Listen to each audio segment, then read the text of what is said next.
Madara's Legacy. Chapter 1. Madara's Grandson. Konohagakure no Sato. A 5-year-old Naruto was currently running for his life as a mob of angry villagers ran after him wielding pitchforks, torches, bats, and other blunt objects. "Get him!" one mob member shouted. "Kill him!" another shouted. "We'll avenge Yondaime-sama, you demon brat." Naruto ran down an alleyway and managed to lose the crowd of angry civilians in an alley not far from the Hokage's office. Why do they hurt me? Naruto asks himself. What did I ever do to deserve this? Found him. He is hiding in this alley. A voice yells, and the mob charges into the alley with weapons and blunt objects. Now you pay for all those you killed. You crush my husband. I'll kill you. Then the mob charges and starts beating the crap out of Naruto. Naruto couldn't think because of the pain. Eventually, the crowd leaves a battered, bruised, and bleeding Naruto in the alleyway. What did I ever do to deserve this? Naruto cried to himself as he slipped into the sweet bliss of unconsciousness. After a few seconds, a man with 2 large Venus flytrap-like extensions that envelop his head and upper body, giving him a plant-like appearance. He has short green hair, yellow eyes, and that his body has 2 different colored halves. His left side is completely white, while the right side is almost entirely black. Madara-sama's not going to be happy about this. Black Zetsu said to his other half. You don't think he'll kill us, do you? White Zetsu asked. If we hurry, we can still save him for our sake. I hope we aren't too late. Zetsu grabbed Naruto and took him in the folds of his cloak and sunk into the ground with Naruto. Mountain Graveyard. Madara was in his robes connected to the ghetto statue as he started coughing. I hope Zetsu makes it in time. Madara says as he coughs up some blood. I pray I can save my grandson. Just then Zetsu emerged from the ground, an unconscious and bleeding Naruto slung over his shoulder. I've retrieved Naruto-san, Madara-sama. But based on his injuries, he won't last long. He needs blood transfusions, and some of his flesh has been torn off, and his skull has suffered blunt force trauma. Though it looks like something has already started to heal the damage, but whatever it is isn't strong enough to save him. Madara's eyes widened in horror and fear at the thought of losing his grandson. Place him on the table, Madara said, walking over to the operating table that he once used to save Obito. Get me 3 vials of my blood and 4 vials of Hashirama's blood, as well as some of his tissue. You don't intend? Black Zetsu said, shocked. Yes, I will save my grandson at any cost. Madara's eye started spinning madly. Yes, Madara-sama. Zetsu ran over to the ghetto statue and grabbed a hollowed-out Zetsu body, then the vials of blood Madara kept, and carried them over to Naruto. All right, now place the body around Naruto, and I will use a very powerful medical ninjutsu to merge the outer and inner skin layers that will stop the bleeding and heal his internal injuries. Madara scanned Naruto over and watched carefully as Zetsu placed the hollowed-out body over Naruto's, and once it was complete, Madara started weaving hand signs. Ninpo, Hata Yugo no Jutsu. Ninja Art, Skin Fusion Jutsu. Naruto glowed a bright blue as the skin of Zetsu and Naruto's skin merged when the light died down. Naruto's wounds had sealed themselves, and then Madara took out 2 blood bags and put Hashirama's blood in one and his own in the other, then inserted the needles into Naruto, and the blood started replacing the blood Naruto lost. Incredible, the boy took in your blood and Hashirama's without a single adverse side effect. He's my grandson after all. Madara then saw a spark of all too familiar red chakra. Zetsu, lift the boy's shirt. But dash. Do it, Madara roared. Why yes, sir. Zetsu lifted up Naruto's shirt, and Madara saw the hack fuin in all its glory. From what little I know of sealing jutsu, this is an 8 tetragram seal, and if that chakra I saw is what I think it is, then my grandson is my pet's Jinchuriki. Then Obito will go after this boy in order to complete Project Tsuki no Mi. Then my path is clear. Madara looked back at Naruto's sleeping face. I must train this boy, he is my legacy, I won't let Obito hurt him. Just then Naruto's eyes shot open, and he saw Madara and Zetsu standing over him. Are your eyes open, young one? Where am I? Naruto asked. Madara Uchiha. Kurama roared in fury. I fucking kill you. Naruto fell off the table in shock and fear. What was that? Naruto looked around frantically. Madara started laughing at his grandson's antics. That was probably the QB yelling at me, Madara said, chuckling. You see, he and I don't have the greatest history together. I haven't seen you laugh like this, it's actually kind of scary, Zetsu said, sort of creeped out. That's because I haven't laughed like this in a long time. Madara got a sad look on his face. Not since Rika died. Who's Rika? Naruto asked, his shock from Kurama's voice broken. She was my wife, and I cared for her deeply. Madara looked at Naruto. Now I'm sure you are wondering who I am and where you are, so I'll answer you. My name is Madara Uchiha, and you are in my mountain hideout, near the Shimatsu no Tani, Valley of the End. Why am I here, and why do you even care if I live or die? You asked that like I shouldn't, Madara says, surprised. Because most people don't care what happens to me, they'd sooner see me dead than help me. Well, I'll tell you who I am to you. As I said, my name is Madara Uchiha, and the reason I care what happens to you is because you're my grandson. Chapter 2, Madara's Past. I'm your what? Naruto shouted. You are my grandson. Your father was my son who I thought had perished with my wife during an attempt on my life. Madara said. Who was my father? Your father's name was Minato Namikaze, otherwise known as the Yondaime Hokage. Naruto's world collapsed around him as Madara's words fell on his ears. You're joking, right? Naruto laughed a bit, but when he saw that Madara and Zetsu were silent, he stopped. I'm deadly serious, Naruto. Your father was the Yondaime Hokage and my son. How did you find out? You said that you thought he died. I found out thanks to Zetsu, because on the day I thought he died, I never found his body. I only found my wife's, so I assumed that my son lived, but I couldn't find him. I searched everywhere I could to find a blonde-haired boy with black eyes, but to my dismay I couldn't. But after years searching, I finally found him, but it was too late. I only found out about my son 3 years ago. I'm sorry I couldn't be there for you, Naruto, but now I want to spend the rest of my life the little family I have left. Madara smiled. How do I know you're telling the truth? Naruto asked suspiciously. You don't believe me? Many have tried to deceive the boy in thinking they care for him, only for them to treat him like dirt. White Zetsu said. They treat him like scum. The boy is now wary of everyone who he meets, as they might try to hurt him. Black Zetsu continued. Show me. Do you still have the Sandaime's journal that I stole for you? Oh yeah, Madara said as he grabbed the journal and flipped through a few pages and found what he was looking for. A/N. Special thanks to Snake for letting me borrow this from Rise of the Lord of Foxes. It's a good story and I suggest you give it a read. Day 1, my reinstatement. It has been several days since the sealing, and I find myself bound with a great pain in my heart knowing that I did not perform the sealing of the QB instead of Minato. Even more, so that I lacked the necessary fortitude to protect his son from those who would try to harm him, thinking he is the monster they all fear will come back to kill them all. They are fools, plain and simple. I know that those that oppose my law will leak the information to shadows lurking beneath the surface of the village. They want an outlet for the sadness, and they will use this innocent boy for it. And it is the fact that I can't protect him is one of my greater failures in life. Not because I lack the will of fire I had come to embrace in my younger years, but deep down, and Kami helped me. A part of me hates the boy too, to some degree. I am ashamed of myself for thinking like that, knowing that while I love the boy with every fiber of my being, a little part of the darkness that all of the village will soon feel for him is there as well. Sarutobi Sandaime. Year 4, my near failure. I saw through my crystal ball the orphanage caretaker try to strangle Naruto with her bare hands, calling him those horrible names that my law strictly forbids, and over a thing like asking for some food. Food that the bitch of a woman denied the boy apparently for 3 days straight, not wanting him to reach his full potential. My AMBU that I assigned to watch him don't seem to care what happens to the boy, and the crueler children will see him when he is older as a target they can prey on without repercussions.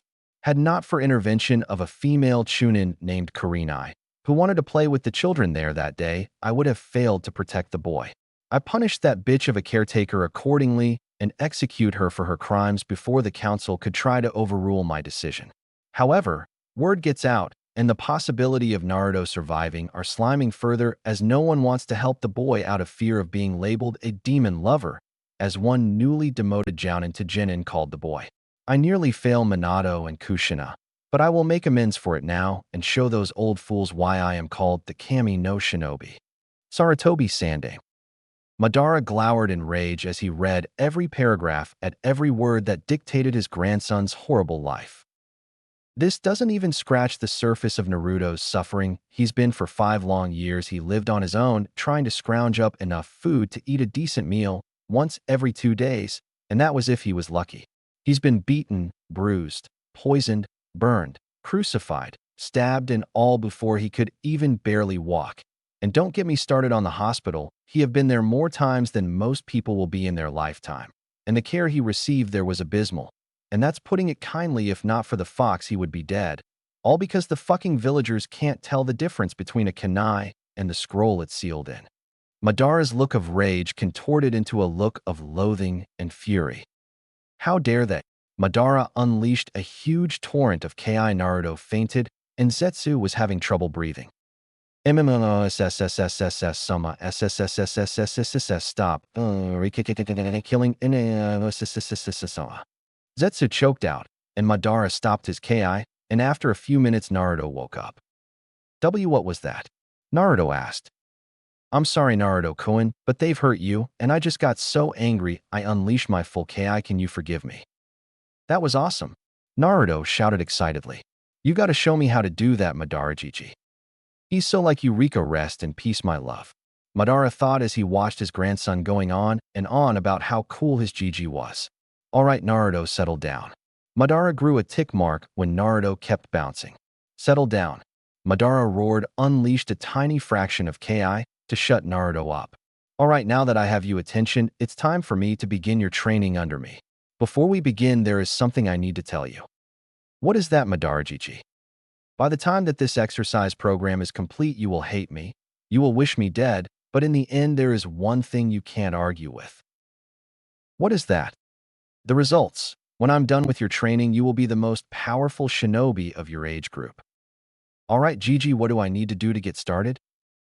First off, I'm going to have Zetsu get you some weights, but in the meantime you and I will discuss the Sharingan, as it is your birthright. What's the Sharingan? The Sharingan's abilities consist of 2 parts, the Eye of Insight and the Eye of Hypnotism. The first of the Sharingan's powers is being able to see chakra flow. The Sharingan itself gives color to chakra, allowing the wielder to differentiate them. They are also able to tell if a person is under a genjutsu, because the person's chakra flow would be irregular. The Sharingan's second most prominent ability grants the user an incredible clarity of perception, allowing them to easily recognize genjutsu and different forms of chakra, though not to the same extent as the Byakugan. This also allows the user to pick up on subtle details, enabling them to read lip movements. Madara explains. What do you mean? Naruto tilts his head confused. In other words, you can copy hand signs, pencil movements, and see through pretty much any genjutsu place on you or others. Madara says, dumbing it down as he remembers he's talking to someone who hadn't grown up in Uchiha. I've got an awesome eye technique. I'm going to be Hokage for sure. Naruto says, thrusting his fist in the air. Hokage. Madara's eyes widen in shock. You want to be Hokage? Why? Because that way everyone will acknowledge me for my power. Even I haven't been a Kage, and I know that's a stupid reason for trying to be one. Hey, listen, I'll tell you something that Hashirama told me. People don't get acknowledged because they are Hokage, rather acknowledged people become Hokage. However, the true definition of Hokage is someone who will lay down their lives for his comrades and will struggle on until the very end to protect his home, and those who burn with the will of fire. I think I understand. I promise I'll do what you ask me. Just then Zetsu walked in with some weighted clothing. I bought the weighted clothing as you asked, Madara-sama, and I'm ready to begin training with Naruto-sama when you are. Excellent, Zetsu, good work. Now Naruto. Madara turned to Naruto with a sadistic smile on his face. Shall we dance? Konohagakure no Sato, 3 days later. Sarutobi was pacing his office, worry etched deep in his withered face. Naruto, where are you? What has happened to you? Sarutobi thought as he paced around the room. Just then there was a knock at the door. Enter. Sarutobi said, quickly hopping for news on Naruto. Then an Umbu with silver-spiked hair walked in. Sandame-sama, we've looked all over the village. No one has seen hide no hair of Naruto. He's not at his home. He hasn't been by Ichiraku Ramen at all. We've even used the Inuzuka clan, and his scent just vanished in an alleyway not far from your office, but that's where the trail runs cold. I'm sorry, Sandame-sama, but I'm afraid that Naruto is gone. Inu responded. Damn, Sarutobi swore, and then he punched a hole in the wall next to him. Then Sarutobi started crying openly. I'm sorry, Minato. Kushina, I've failed you, and now Naruto has paid the price for my arrogance. Sarutobi wiped his eyes and turns to Inu. Summon the council for an emergency meeting. Yes, sir. Inu runs out of the room. Half an hour later, the council had assembled in the council room. What is the meaning of this, Sarutobi? Danzo asked. I'm here in regards to one Naruto Uzumaki. Finally decided to kill the demon? One member of the civilian council asked smugly, which was met with a lot happy murmuring. Just then Inu appeared behind the man and slit his throat. He kill him, Mabuki said shocked. He was guilty of breaking an S-rank law which calls for death upon breaking. Sarutobi said. Inu, next time send them to Ibiki and Anko rather than killing them. Yes, Sandame-sama. Inu bowed and returned to Sarutobi's side. I have unfortunate news. Naruto Uzumaki has been disappeared from the village. The demon is gone, another member of the civilian council said happily, and the civilian side burst out cheering. Then Sarutobi stood up and unleashed a torrent of ki. Silence, Sarutobi shouted, and the civilian council looked on in horror, and the shinobi side smiled, even the stoic Hayashi. The Kami no shinobi was back. Damn it all to hell, Sarutobi, what did you do? Danzo seethed. I'll have to send Root out to look for the boy. We the civilian council call for an annulment of the law that you set up 5 years ago. Mabuki said. All in favor. One by one the members of the civilian council voted for the annulment. Then it came to Danzo, everyone looked at him, and after a few minutes Danzo smirked. I, Danzo Shimura, personal advisor to the Sandame Hokage, support the annulment of the law. Danzo said. Then he turned to Koharu and Hamura, nodding ever so slightly. I, Hamura Mitokado, personal advisor to the Sandame Hokage, support the annulment of the law. Hamura said. I, Koharu Uchiha, personal advisor to the Sandame Hokage, support the annulment of the law. I, Fugaku Uchiha, head of the Uchiha clan, support the annulment of the law, Fugaku said. All opposed. Mabuki said. I, Sarutobi Hiruzen, Sandame Hokage and head of the Sarutobi clan, reject the annulment of the law. Sarutobi said. I, Shibi Aburame, head of the Aburame clan, reject the annulment of the law. Shibi said. I, Shikaka Nara, head of the Nara clan, reject the annulment of the law. Shikaka said. I, Sum Inuzuka, head of the Inuzuka clan, reject the annulment of the law. Sum said. I, Inoichi Yamanaka, head of the Yamanaka clan, reject the annulment of the law. Inoichi said. I, Chozuru Akimichi, head of the Akimichi clan, reject the annulment of the law. I, Hayashi Hyuga, head of the Hyuga clan, reject the annulment of the law. In a 10-7 vote, the law is annulled. Danzo said. Now I, Mabuki Haruno, call for the arrest of the Umbu Inu for murder of a member of the civilian council. Denied. Sarutobi said flatly. You can't do that, Mabuki screeched. Oh, but I very much can. You see, Inu is an Umbu, and as such I'm the only who gets a vote in this matter, and as such I vote that he can't be charged as the law was still in effect, and as such Inu, you are free to go. This emergency meeting of the council is now closed. You are all dismissed except you. Danzo. When the other leave, Sarutobi rounds on Danzo, a furious look on his face. If I ever find out you had a hand in this.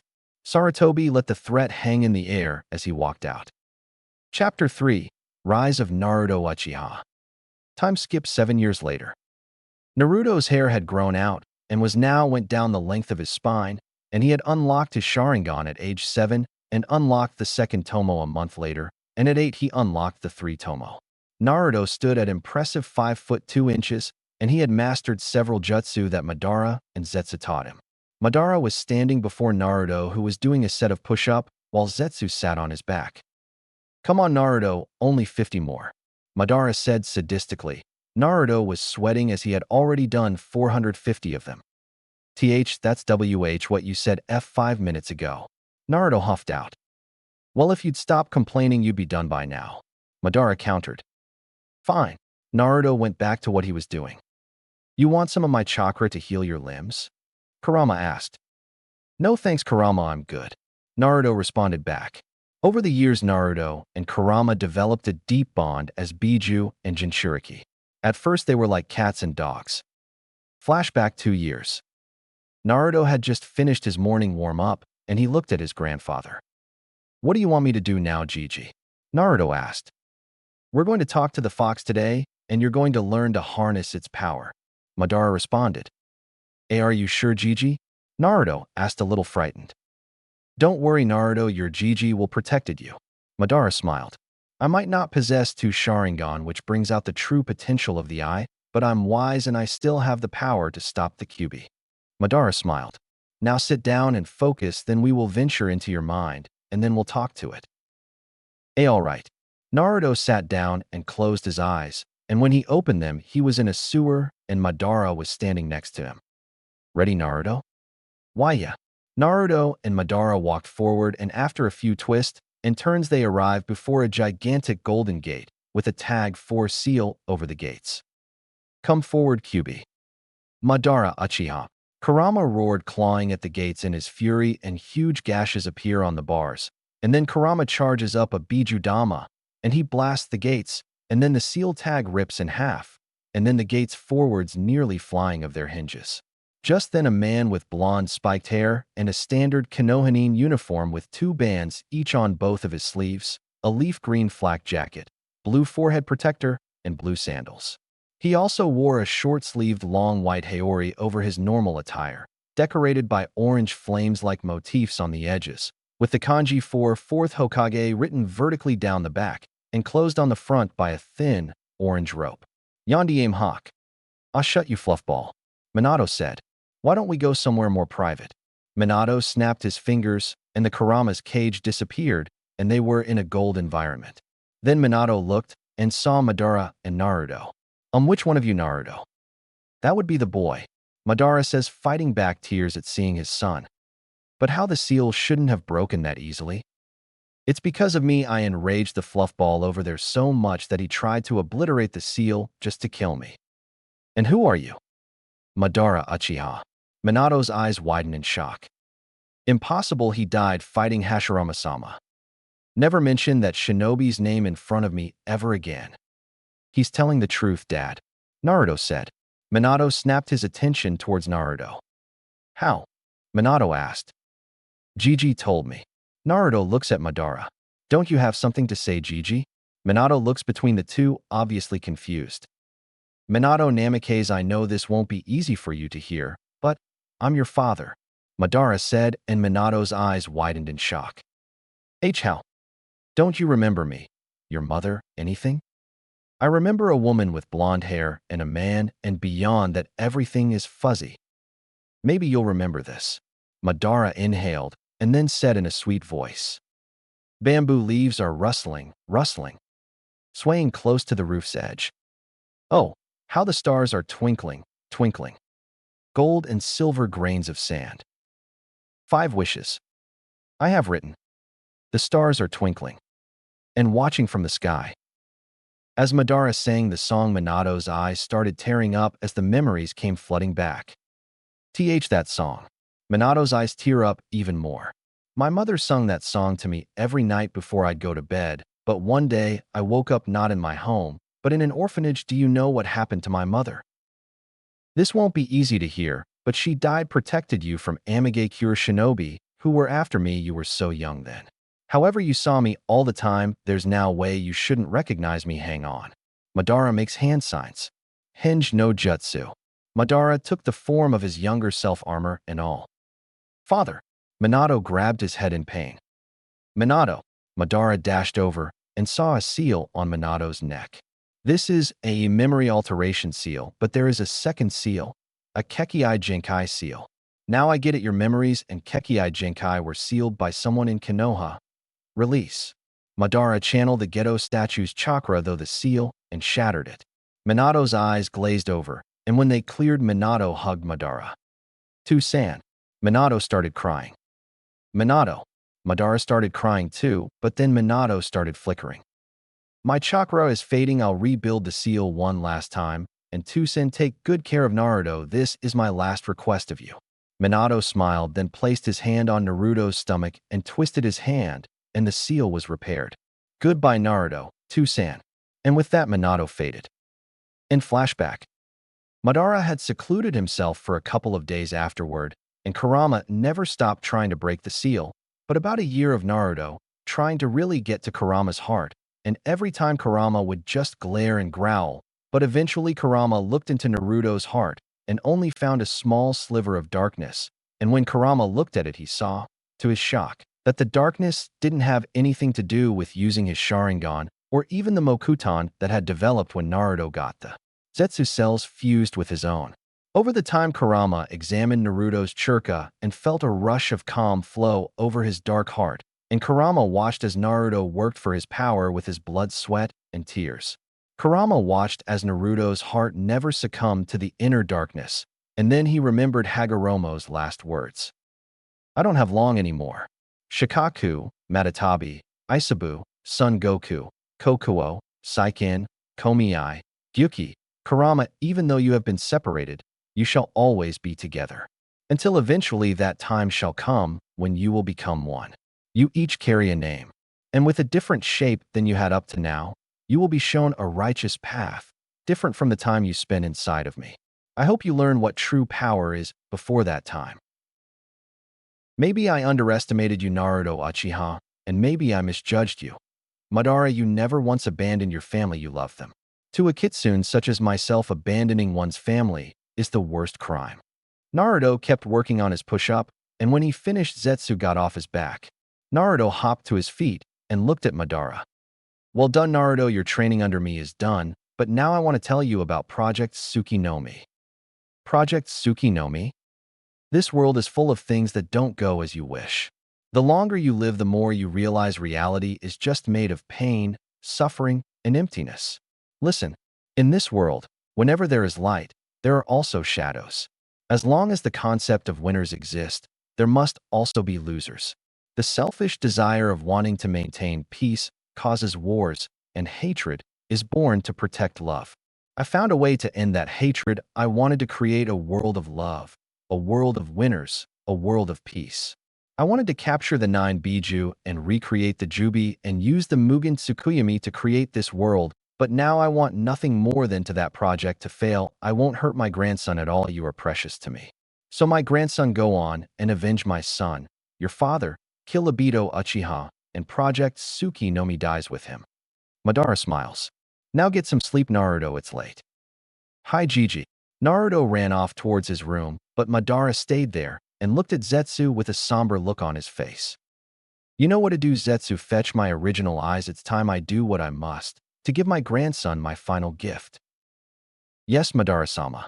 Zetsu walks off, and Madara waits until he hears the snoring of his grandson. Then he grabbed his kunai and walked into Naruto's room, and then lunged at his grandson's sleeping form and plunged the kunai at his heart.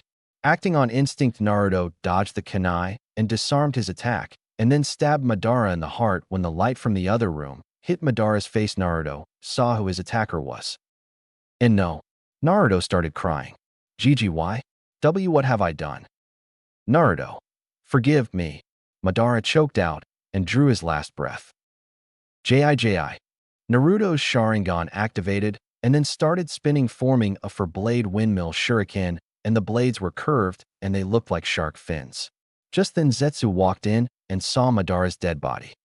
It's all right, Naruto, this is what Madara-sama wanted. He wanted to die by your hand so you would unlock the Mangekyo Sharingan. His final wish was to give you his original eyes so you won't go blind. For the next few weeks, I'll be training you in the Mangekyo's abilities. Naruto started crying at the dead body of his grandfather. Come on, Naruto, remember all that Madara taught you. I know, Zetsu. Naruto wiped his tears away and got a very cold look on his face. Zetsu, I want you to bury Gigi's body somewhere no one will ever find it, but make it something worthy of him. Yes, Naruto-sama now will transfer Madara's original eyes. It will take a few days for you to adjust to them. Then we'll need to discuss your living situation because Konoha has branded Uchiha. I know Zetsu, just let me mourn Gigi. Madara loved you, Naruto. Don't let his sacrifice be in vain. Become stronger. I know you can. All right, Zetsu, give me Gigi's original eyes. Yes, Naruto-sama. Chapter 4, Naruto and Fu. Time skip 1 year later. Naruto quickly got used to his grandfather's eyes and mastered his time reversal power. Naruto had yet to discover the power of his own Mangekyo, which he ordered Zetsu to dispose of the original as soon as Naruto had Madara's eyes. Naruto donned his grandfather's armor and covered the Uchiha clan's symbol with his hair and a small genjutsu. Naruto looked at Zetsu and then at the road, thinking on his grandfather and his plans. Zetsu, I will be traveling the shinobi world learning the locations of the other Jinchuriki. If you have any suggestions on where I should start, I'd love to hear them. According to my intel, the Nanabai Jinchuriki is in Takigakure no Sato. That would be the first place I'd go build a reputation. Then when you're ready, return to Konoha and show them the power of Naruto Uchiha. Thank you, Zetsu. Keep me posted on Obito's movements and keep my movements a secret for as long as possible. We can't let Obito lose trust in you yet. Yes, Naruto-sama. Zetsu sunk into the ground. Naruto took one last look at the mountain graveyard as it went up in smoke. Then he leapt off towards the Shimatsu no Tani. When he arrived, he looked at the statue of his grandfather, then leapt up the side and into the ear and found his grandfather's body lying there peacefully in a bed of flowers. Hey Gigi, it's me. I hope you can forgive me. I know this is what you wanted, but I still miss you. I'll become strong. I'll make you proud, Gigi. Naruto left. Then he started traveling, and after a few days he arrived at Takigakure, where the guards stopped him. Halt, state your business in Takigakure. I am here to seek an audience with your leader in requesting residence. Why grounds do you have to request entry? I didn't want to do this, but Naruto activated his Sharingan, and he locked eyes with the guards, whose eyes widened in shock at seeing the legendary Kekkai Genkai of the Uchiha clan. Genjutsu, Sharingan. Feel free to enter. Thank you. Naruto smiled and walked into the village and towards where he sensed the highest chakra signature, when, out of the corner of his eye, he saw a girl who wore an orange clip in her short, spiky mint green hair that matched her eye color, which was also orange. Her ninja outfit consisted of a short sleeveless white midriff shirt with fishnet armor underneath, long white armlets, and fishnet shorts with a short white apron skirt over it. Her forehead protector was worn on her right arm. She also carried a cylindrical object in red wrapping on her back. The girl was scrounging around in the garbage while Naruto saw the people around her giving her dirty looks and the same glares he received from Konoha. When the girl saw Naruto, she noticed how he didn't have a look of hatred on his face. Hey mister, could you help me? I'm alone, and I'm hungry. These people treat me like dirt. I know that feeling. Kid, I sense demon chakra coming off of her. Kurama said. From the feel of this chakra, it's the Nanabai. That explains the looks. Nice to meet you, Nana. Nice to meet you too, Q. Fu said. Naruto reached into his pouch and pulled out a bag full of Ryo that Zetsu had given him. Here, buy yourself some food. Naruto smiled. Thanks, mister. Fu smiled. Call me Naruto. I'm Fu. Anyway, do you know where your leader resides? Fu's look turned dark. Yeah, I know where he is, but I doubt he'll listen to a word you say. You're a Jinchuriki after all, and you've associated yourself with me, so I really doubt he'll care. I have my methods. Naruto activated his Sharingan. Those eyes. Yes, I wield the Sharingan Kekkai Genkai, so I can convince the leader to let me stay. You'll find the leader in that tower over there. Fu pointed to the small tower that was intertwined with a large tree in the center. Thanks, Fu. Naruto smiled at her. It's been fun, Naruto. Now I'm gonna get something to eat. Likewise, Fu. Naruto walked off towards where Fu pointed out, and when he arrived, the two guards outside looked at him with contempt. We don't have time for a demon lover. The guard snarled. Naruto got an impassive look on his face. Let me talk to your leader before things get ugly. Naruto flares his Sharingan and unleashes a torrent of Ki. Right this way. That's what I thought. Naruto smiled sickly, then he walked into the office. So why are you here? The man behind the desk said. I'm here to join Takigakure. Sir, he's associated with the Jinchuriki. One of his guards said to the leader in his ear. Shibaka's eyes narrowed slightly, but he said nothing. So what can you bring to our village? Shibaka asked. This. Naruto activated his Sharingan and then made the snake hand seal. Mokutan Mokujihiki. Wood style, wood wall. That's the Shodame Hokage's Mokutan. Shibaka stuttered. Yes, I wield the Sharingan and Hashirama's Mokutan. The council must hear of this. Shibaka got up and looked at one of his shinobi. Gather the council. Tell them we're going to get a new Kekkei Genkai. Yes, sir. 10 minutes later, Naruto was standing in a circular room with a bunch of people standing around him. So Naruto, Uchiha, you have petitioned to join Takigakure. What can you contribute to this village? One council member asked. I have these blessed eyes. Naruto activates his Sharingan and everyone gasped. The Sharingan. He truly is an Uchiha. A second council member said. He'll be an asset to this village. A third council member said. Let's put the matter to a vote. Shibaka said. All in favor. All at once everyone raised their hands, allowing Naruto to stay. Then it's decided. Naruto, Uchiha, welcome to Takigakure. Here is your headband. Shibaka tossed Naruto a Taki forehead protector. Thank you, Shibaka-sama. Naruto bowed, then he walked out, and to his surprise, Fu was standing outside. You're a Taki shinobi, Fu said happily as she saw his forehead protector. Yeah, I am now. I was wondering if you wanted to do some training with me? Sure, I can teach you about Taki. Then let's go. Time skip 3 months later. Naruto and Fu had developed a close bond, become great friends. Naruto and Kurama helped Fu and Chome with learning to control Komiai's chakra. Naruto noticed the dirty looks he and Fu got when they were walking down the road getting food, but Naruto used his Sharingan to get fair prices with the locals. But when the council saw Naruto's overprotective nature, they got nervous, and so here Naruto found himself in the council room. Naruto, Uchiha, it has come to our attention that you have become rather close to Fu. We of the council have to protest such closeness. What we are about to tell you is highly ranked secret. Fu is the Jinchuriki of the Nanabai. She is a ticking time bomb of demonic chakra. With all due respect, I'm sealing expert, and I've learned a lot, and one of the first things I learned was how to recognize a faulty seal, and Fu has exhibited nothing of the sort. And how would you know the signs of a faulty seal? Sealing is in my blood.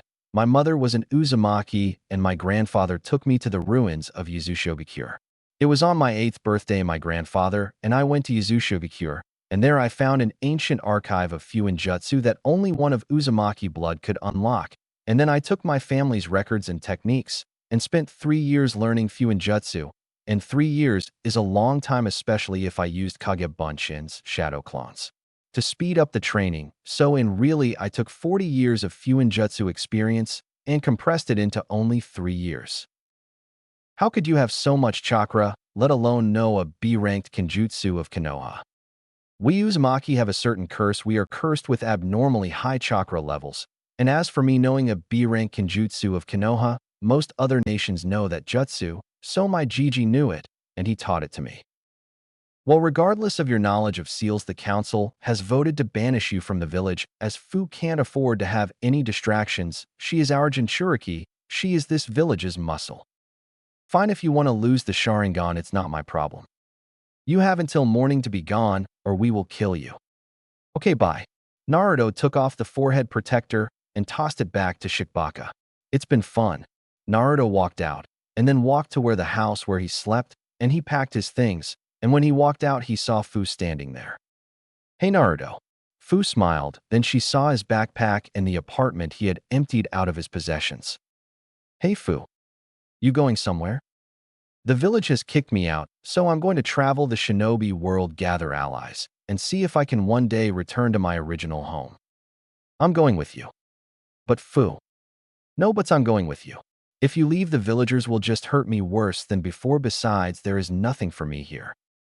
Alright, I'll trick the guards with a Kage Bunshin while you escape with me under a Henge no Jutsu. Transformation Jutsu. Alright, when do we leave? Now. Okay, let's go. Fu transformed into a random civilian and Naruto used Jinjutsu to hide her chakra. Then Naruto and Fu left the village, but at separate times as not to arouse suspicion, and Naruto used a transformed Kage Bunshin to fool the guards into thinking Fu was still in the village. After a while, Naruto undid the Jinjutsu, while Fu undid the hinge. I'm free. Yeah, you are now. Let's get moving. We've got a lot of ground to cover, and not a lot of time to do it. Chapter 5. Haku and Zabuza. Time skip 1 month later.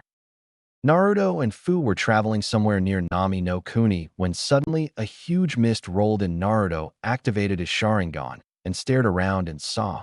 To his shock, the mist was chakra-laced and Naruto couldn't see a thing, but his sensory abilities told him there were 2 powerful chakra signatures nearby. 2 lonely little brats, but from the feel of your chakra, you're not normal brats. A voice came from the mist. Who's there?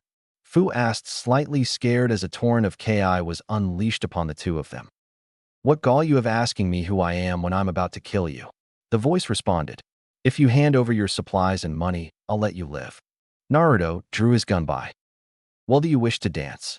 Naruto asked, then he swung his gun by. Futon, fanned wind. Naruto unleashed a huge blast of wind that destroyed the mist. When it disappeared, Naruto saw a man with a large cleaver slung over his shoulder. Well, what do we have here? You're not some average little brat, are you? Shall we dance? Naruto asked, charging the man gun by in one hand and his scythe in the other. Naruto into the air, swinging down with his scythe, anticipating Zabuza to raise his Kubikurabocho to block, but Zabuza dodges a smirk on his face and swings his Kubikurabocho with the intent to cut Naruto in half. But Naruto spins in the air and uses the momentum to bring his gunbai down and deflected the sword with the end of his gunbai and goes and swing with the scythe again. You're good, kid, really good. Zabuza grunts. The same could be said of you. Naruto swiftly dodges the sword slash and counters with his gunbai wind wall, blasting Zabuza backwards. Naruto takes the temporary lax in battle to form hand signs after he created a shadow clone. Ninpo Futon no Katon collaboration. Okina Ryu Iki. The 2 Narutos roar, channeling as much chakra as possible to their jutsu, blasting as much fire in order to destroy Zabuza entirely. After Zabuza dodges the extreme blast of fire, he and Naruto clash again and again while Fu watches with shock and envy at Naruto's power. But eventually Zabuza overwhelmed Naruto and held his sword up to Naruto's throat. You're not bad, kid. Who trained you? My grandfather, Madara Uchiha. You're Madara Uchiha's grandson. Yes. But he died at the Shimatsu no Tani. No, he didn't. Hashirama didn't confirm the kill, and Gigi survived. Naruto got a sad look on his face. But 1 year ago I killed him, but it was accident, and I unlocked these cursed eyes. Naruto's eyes shifted to his Iron no Mangekyo. A kid like yourself really shouldn't travel alone. Why don't you join me? And Haku, you both possess strength, but the girl needs to learn to resist Ki, but I can train her. Thank you, but I never got your name. My name is Zabuza Momochi the Kirigakure no Kijin. My name is Naruto Uchiha, and this is my friend Fu. She and I are technically Rouge Shinobi from Takigakure. I was banished, so I have no village association, but Fu is a registered Takigakure Nukenin. As in Rinpun no Fu. I've heard of you, kid. Zabuza turns to Fu. You've got a high bounty on your head from Takigakure, but it says you are to captured you alive. That's because I'm a Jinchuriki. They want me back so they can place a control seal on me, so I never run away or have free will. Well then, you and Naruto are welcome to join us. Zabuza turned to a nearby tree. Haku, come out and introduce yourself to your new teammates. Haku jumped down and held out his hand. Hello Naruto-san. Fu-san, I am Haku, and before you ask, I am a boy. Haku said, smiling. Nice to meet you too, Haku. Fu smiled. Nice to meet you too, Haku. Naruto smiled. Now, brats, I'll be training you up to an Umbu level. Fu, I want you to start mastering your Rinpun techniques, and then we'll work on some ninjutsu after we discover your affinity. Naruto, I want you to work on your reaction time as well as ocular prowess. For that, you will train with Haku. She's the fastest, so you'll need to train your body to match what your eyes can see. Yes, Zabuza-sensei. Fu and Naruto said. Haku and Naruto faced each other, and Naruto activated his Sharingan. Haku made a single hand sign. Makio Hyosho. Crystal ice mirrors. Haku made a dome of mirrors, and Naruto I stung from a moment before involuntarily shifting to his Mangekyo Sharingan, before understanding of the technique came with his ocular prowess. Naruto-san, why have you activated your Mangekyo? These eyes. Naruto said shocked. They must allow me to copy elemental Kekkei Genkai. But that's impossible, not even the Sharingan can copy my jutsu. Each Mangekyo Sharingan comes with a unique ability. My grandfather's was the ability to reverse time. Mine must be to copy elemental Kekkei Genkai. Can you prove it? Naruto nodded. They made the same hand sign Haku made. Makio Hyosho. Naruto made the same dome, but instead of the set of 21, Naruto made 30. Such chakra. Haku said shocked. Even at my absolute limit, I can only make 21, but to make 30 with ease, and based on how you're not even sweating, I bet this isn't your limit. Probably not if I were to utilize Kurama's chakra. Who knows how many I could make. Well, let's get back to training. Right. Naruto deactivated his Mangekyo, and the mirrors he created shattered. So in order to utilize elemental Kekkei Genkai, you need to have my Mangekyo activated. Interesting. Haku takes advantage of Naruto's distraction to charge, but Naruto jumps out of the way with ease and practices with his reaction time. Time skip 1 month later. Naruto, Fu, Haku, Zabuza, Meizu, and Gozu were all facing a short little man who barely came up to Fu's waist. Over the past month, Fu had mastered Rinpun techniques, including Rinpun Kagure and Rinpun Bakusai. Over the time, they learned that Fu had a wind affinity as well as fire affinity. Naruto's reaction time was on his father's level, and he had learned to master several Hayaton ninjutsu and invented several of his own. All right, then it's agreed. The 6 of you will kill Tazuna, and in exchange I will pay you 22 million Ryo. Gato said. All right, Gato, you got yourself a deal. Zabuza responded. Gato walks out of the room, and his guards follow him. Zabuza-sama, who will we send to kill him? Haku asks. Haku, let's send the demon brothers. I am sure they can handle whatever puny ninja the leaf will send, as Gato has bleed this country dry. They could only pay for a C rank as most. Zabuza says. Yes, Zabuza-sama. Meizu and Guzo responded. Then they departed, and Naruto got a sour look on his face. Then he started to walk out, but Zabuza placed a hand on his shoulder. Naruto, something wrong? Zabuza asked. I know we need the money, but I have a moral problem with this mission. We are shinobi. We aren't meant to allow our emotions to interfere. I'll tell you something I told my grandfather when he told me something similar. My grandfather once told me this. Love is not necessary, power is the only true necessity. However, I countered with this. To suppress our emotions, it will lead to weakness and despair. They will surface every time we try. They will destroy us from the inside out. Love is just as necessary as hate. To suppress one emotion is to suppress them all, and it limits our ability to think clearly and adapt to situations. To my shock, Madara Gigi agreed with me and started tearing up, as those were the same words my bachan Rika told him once. Whoa, that's deep, Naruto, but I guess you have a point, but I have a reputation to uphold. I can't ask you to like this mission, but we have to finish it. All right, Zabuza-sensei, I'll do it, but don't expect me to like it. Naruto walked off towards a small room where he slept and closed his eyes and started meditating, and when he opened his eyes, he was in his forest mindscape, and he walked towards Kurama's cave. Kurama, come on out, we need to talk. Kurama walked forward and looked at his host. What did you want to talk about, Kit?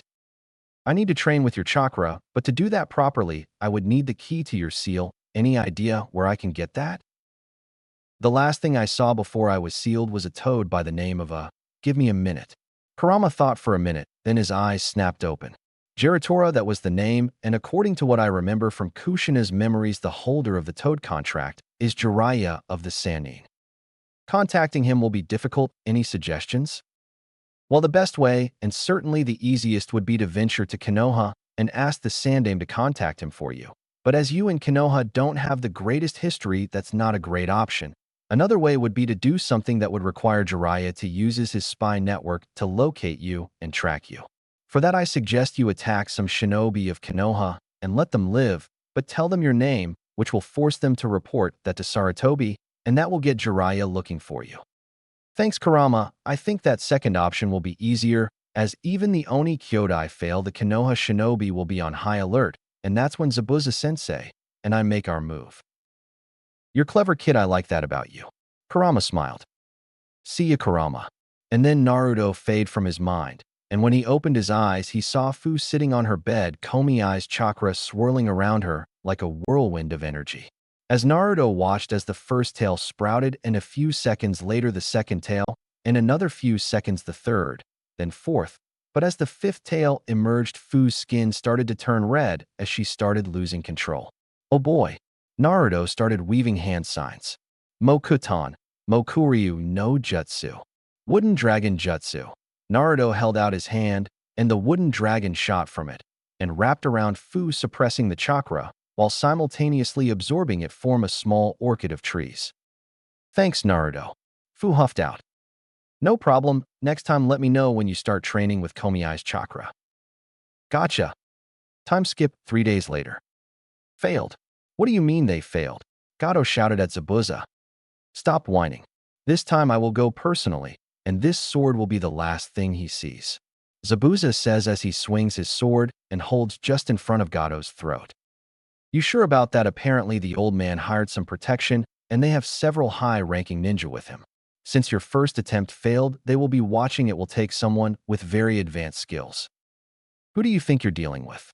I am Zabuza Momochi the Kirigakure no Kijin. Zabuza turned to Naruto. Naruto, you come with me for backup.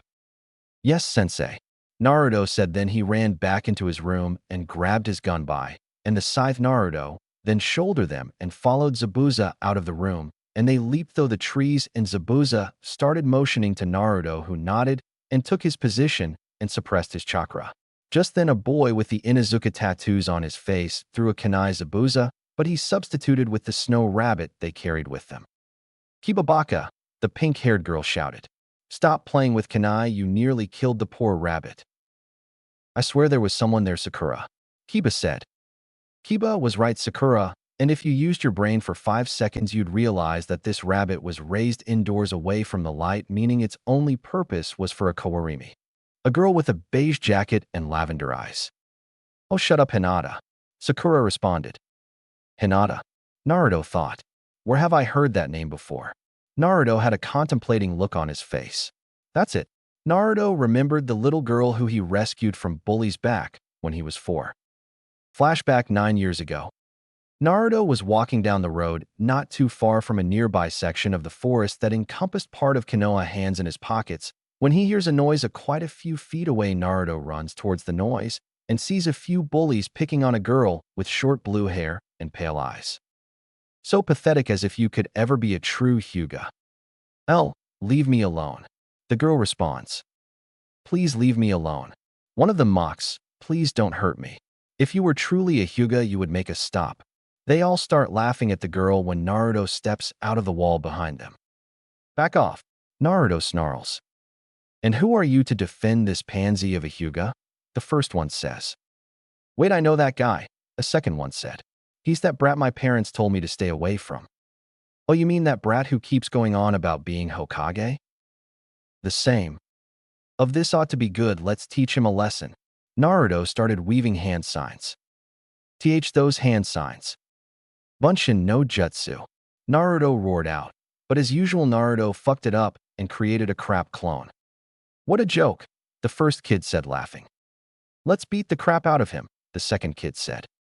Yeah, the third kid agreed. In flashback. Hinata-chan, I never thought I'd see you again, but what do you really think of me? Just then Naruto saw Zabuza's Kubikurabocho flying in, but then the gray-haired Jounin yelled out. Duck! He dragged his team to the ground, and the others dodged to the right or left depending on their position. Then Zabuza landed on his blade that dug into the tree. Zabuza Momochi, the demon of the bloody mist. Hinata glares at the man in front of her.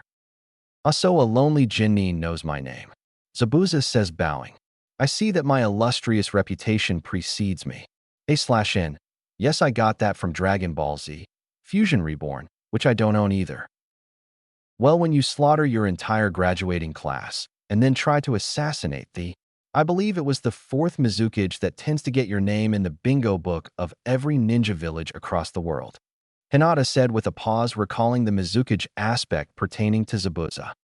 If he is our opponent, then I will need to use my Sharingan. Kakashi thinks, lifting his headband.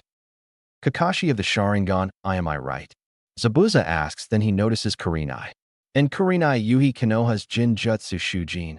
Naruto, get out here, let's see how your bloodline faces against a Jinjutsu master such as her. Yes, Zabuza-sama. Naruto said, then he jumped down and landed in front the group of 9. Everyone's eyes widened at that name, and when they saw Naruto, Kakashi's eyes started tearing up. In Naruto, Kakashi said, shocked. Naruto-kun.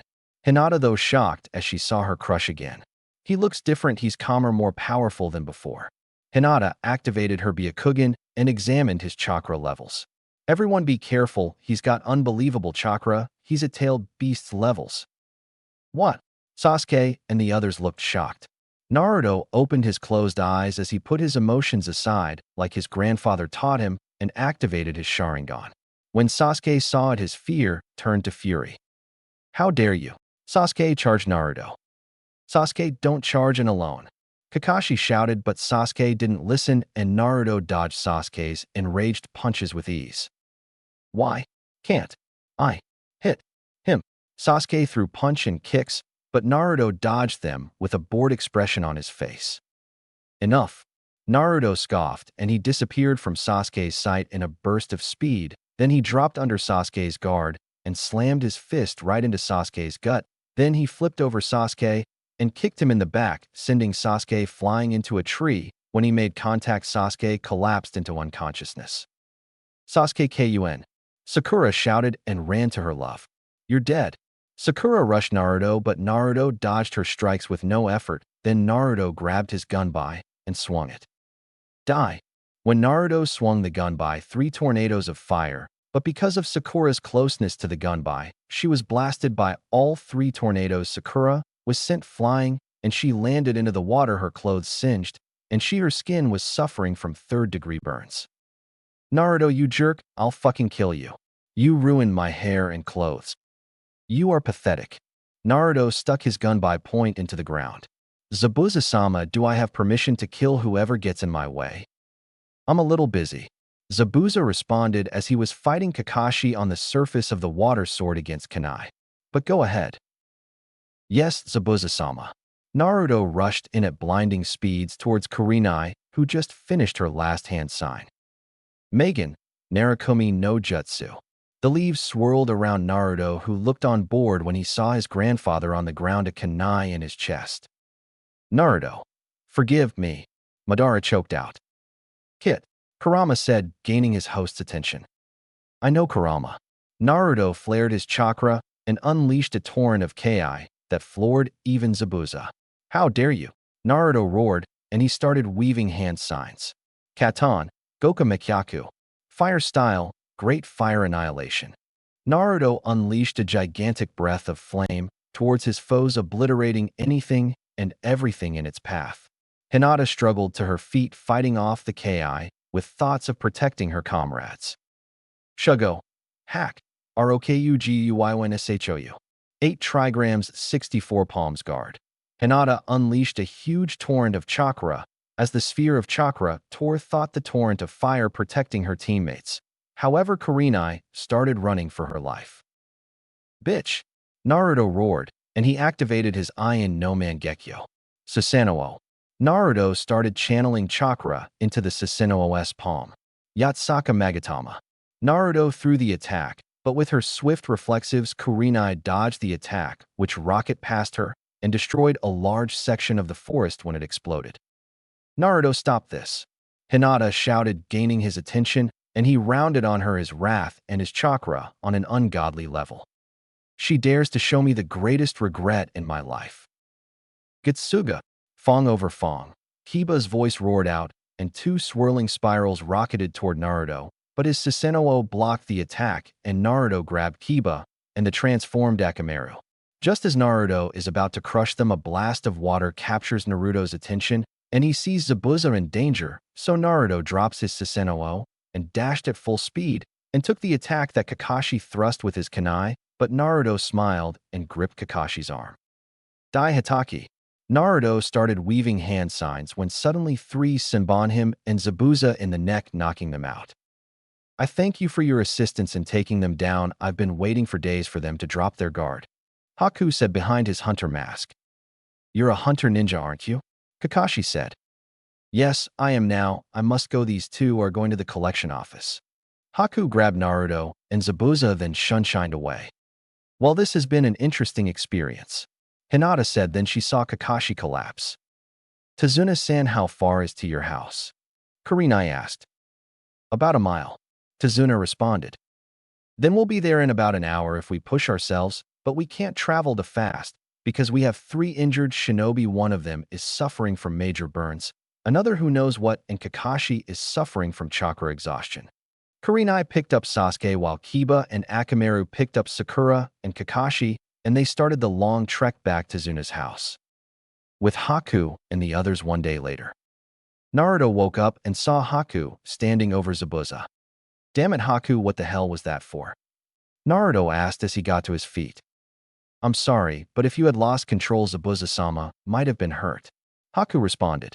Naruto got up and started walking around. I'm surprised you recovered so quickly. Not even Zabuza-sama can recover at the speed you do. It's because I'm a Jinchuriki. The Biju inside of me heals me and aids in my recovery. Damn it, Haku, did you have to throw those sunbon in my neck? Zabuza grumbles. Oh, you're awake. I thought you would be out for at least another day or two, Haku says, smiling at his master. I can get the needles out. Zabuza reaches up and pulls out a bunch of the sunbon out of his neck. Careful, Zabuza-sama, you shouldn't pull a bunch out of time, or you could die of blood loss. Just then Gato walks in with his 2 samurai guards following him. You failed. Didn't you tell me that you would take care of it personally, and the last thing that Brat Tazuna would ever see was your sword? Gato yells at Zabuza, walking forward and reaching for Zabuza's mask when Haku grabs his hand. How dare you try to threaten Zabuza-sama? Haku glares at Gato. Kill him, Gato yells at his guards. Haku glares at the guards, unleashing killer intent. The guards faint under the strain. Try that again, and I ensure you that they won't get back up, Haku glares. Fine, you have one more chance to complete the job, or the contract's over. Gato walks out.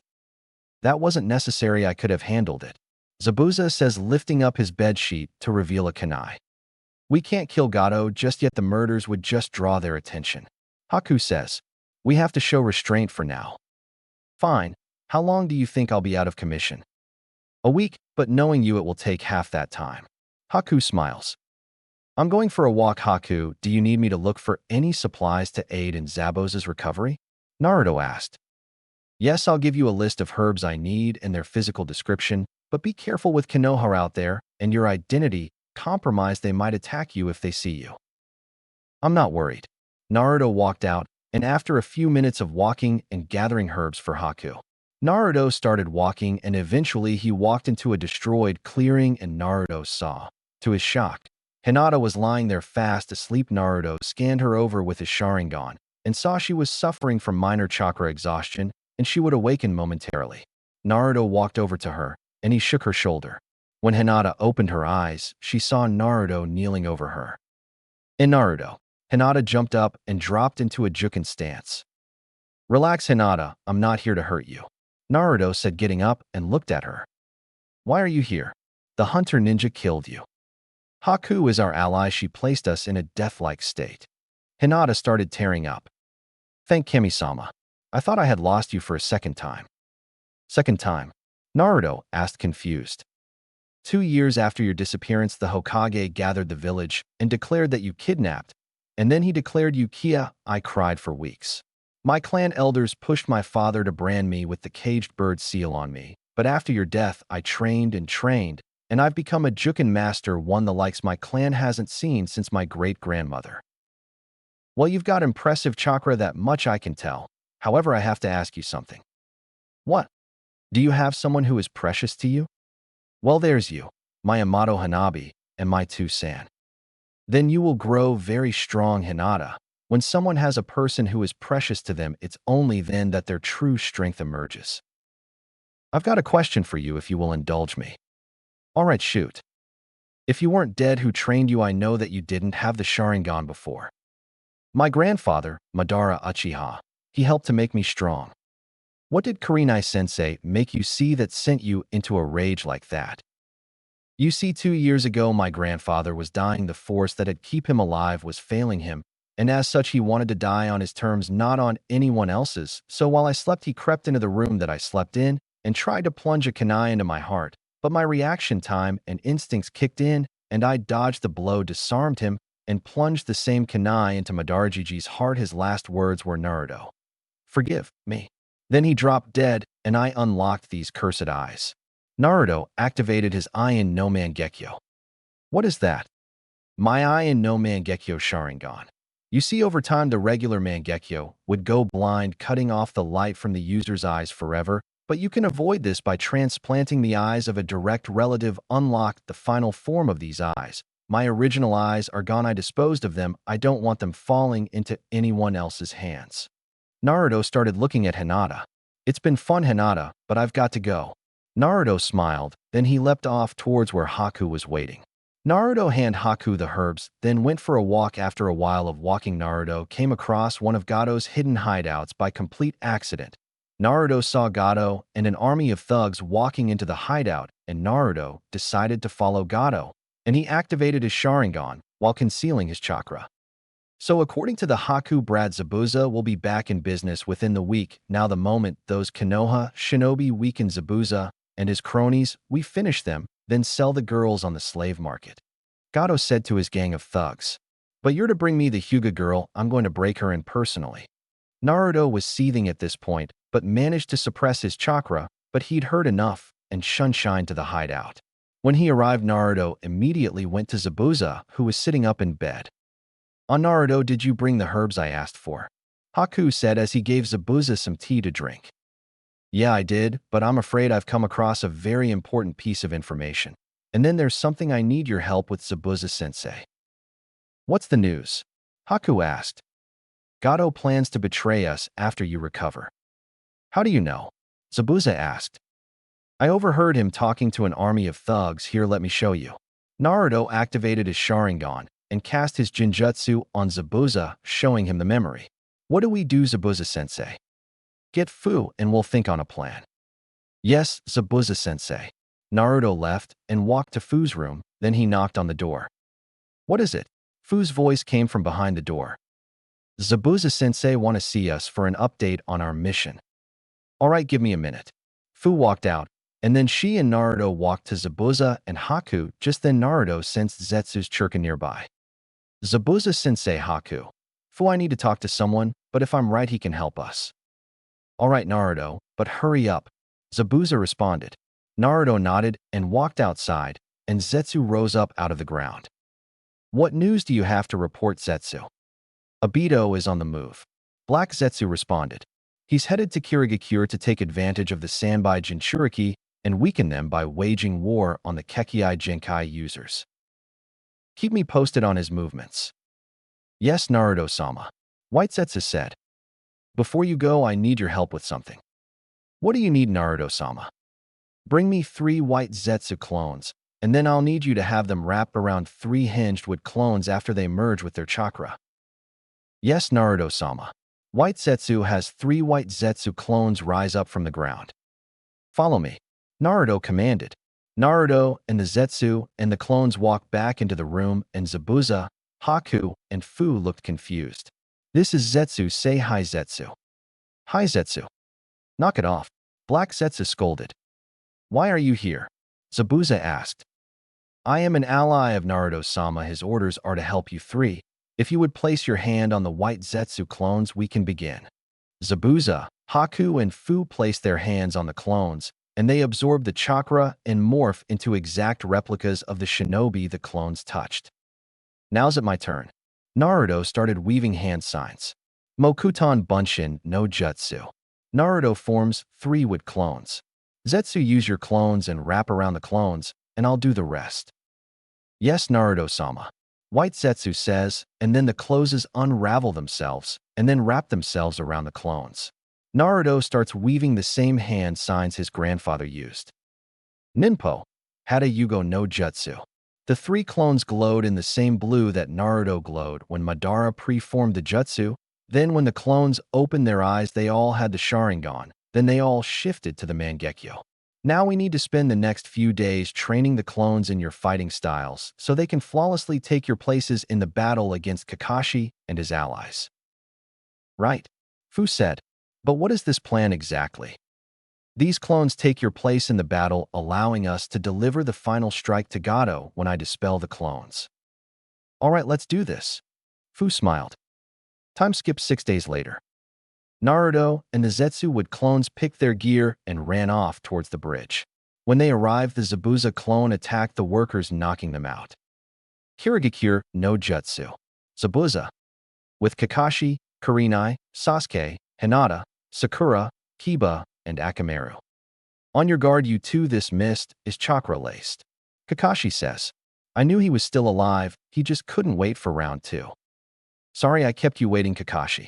A voice calls from the mist that is all too familiar to all of them. Next to Kakashi, Sasuke started trembling. I see that boy is still trembling, how pathetic. I'm trembling with excitement. Sasuke says. Just then 10 Zabuzas appear around them. Sasuke, do it. Kakashi says, and Sasuke nods, then with a swift series of movements takes down all the Mizu Bunshin and they burst into the puddle. I can see it. Oh, you could see they were water clones. The brat is improving. Looks like you've got a rival, Haku. Zabuza says. So it seems. Haku says. Well, so I had it right. Kakashi says. It was all an act. An act? Tazuna says, confused. With a cute little mask. Big phony. Sasuke glares. So I guess being a tracker ninja protecting her village was just a bunch of bull. Tazuna says. They look pretty chummy. I'd say that they've been pulling scams like that for a long time. Kakashi says. Then Hinata glares at Haku, Byakugan blazing. And hiding behind a mask, who does he think he's fooling? Speak for yourself, sensei. Hinata smiles. That's it, I'm taking him out. Sasuke glares. He is quite the man. Even if a water clone has only 10% of the original person's power, he dealt with them nicely. Haku says. We've made the first move, now attack. Zabuza says. Yes, Zabuza-sama. Haku steps and starts spinning, and Sasuke blocks the Senbon with a kunai. He caught up with Haku's speed, impressive. Zabuza says. Hinata, stick with Tazuna-san and don't get too far from me. Let Sasuke handle this. Kakashi says. Haku and Sasuke start spinning, clashing kunai to Senbon over and over. I don't want to kill you, but you won't back off, right? Haku asks. What are you, stupid? Sasuke asked. As I thought, but you be able to keep up with me or my next move. And I'm already 2 steps ahead of you. 2 steps ahead. The first one is the water on the ground, and the second one is that I'm keeping one of your arms busy, so you're only able to take and block my attacks. Haku raises her hand and starts weaving hand signs with a single hand. Hand signs with only one hand. Kakashi's eyes widen in shock. Hayatan, Sensatsu Susho. Haku stomps the ground, and the water that was left from the water clones dispelling rose up and formed into 1,000 needles and surrounds Sasuke and Haku. I don't want to kill you, he said, but is that what she really thinks? Zabuza thinks as he observes the battle unfold. Sasuke. Sakura shouts in concern, her crush. Sasuke closes his eyes and starts to focus his chakra, and then Haku leaps back just before the attack connects and Sasuke leaps into the air. However, in the explosion of water, Haku fails to notice this. When Haku looks back at where Sasuke was, she didn't Sasuke anywhere. He disappeared. Just then Haku looks up and sees Sasuke floating there, kunai in hand. Then he throws a few shuriken at Haku, who leaps back to avoid them. Just then Sasuke appears right behind Haku. You're pretty slow. Now you can only receive and block my attacks. Both Haku and Sasuke move in a blur of speed and end up in crossed arm position. Then Sasuke smirks as he throws his kunai, and Haku ducks to dodge it, but only ends up walking right into Sasuke's kick, which blasts her back towards Zabuza. Haku lost in a contest of speed. Zabuza thinks in shock, then he looks at Sasuke. Looks like my speed is just a bit faster.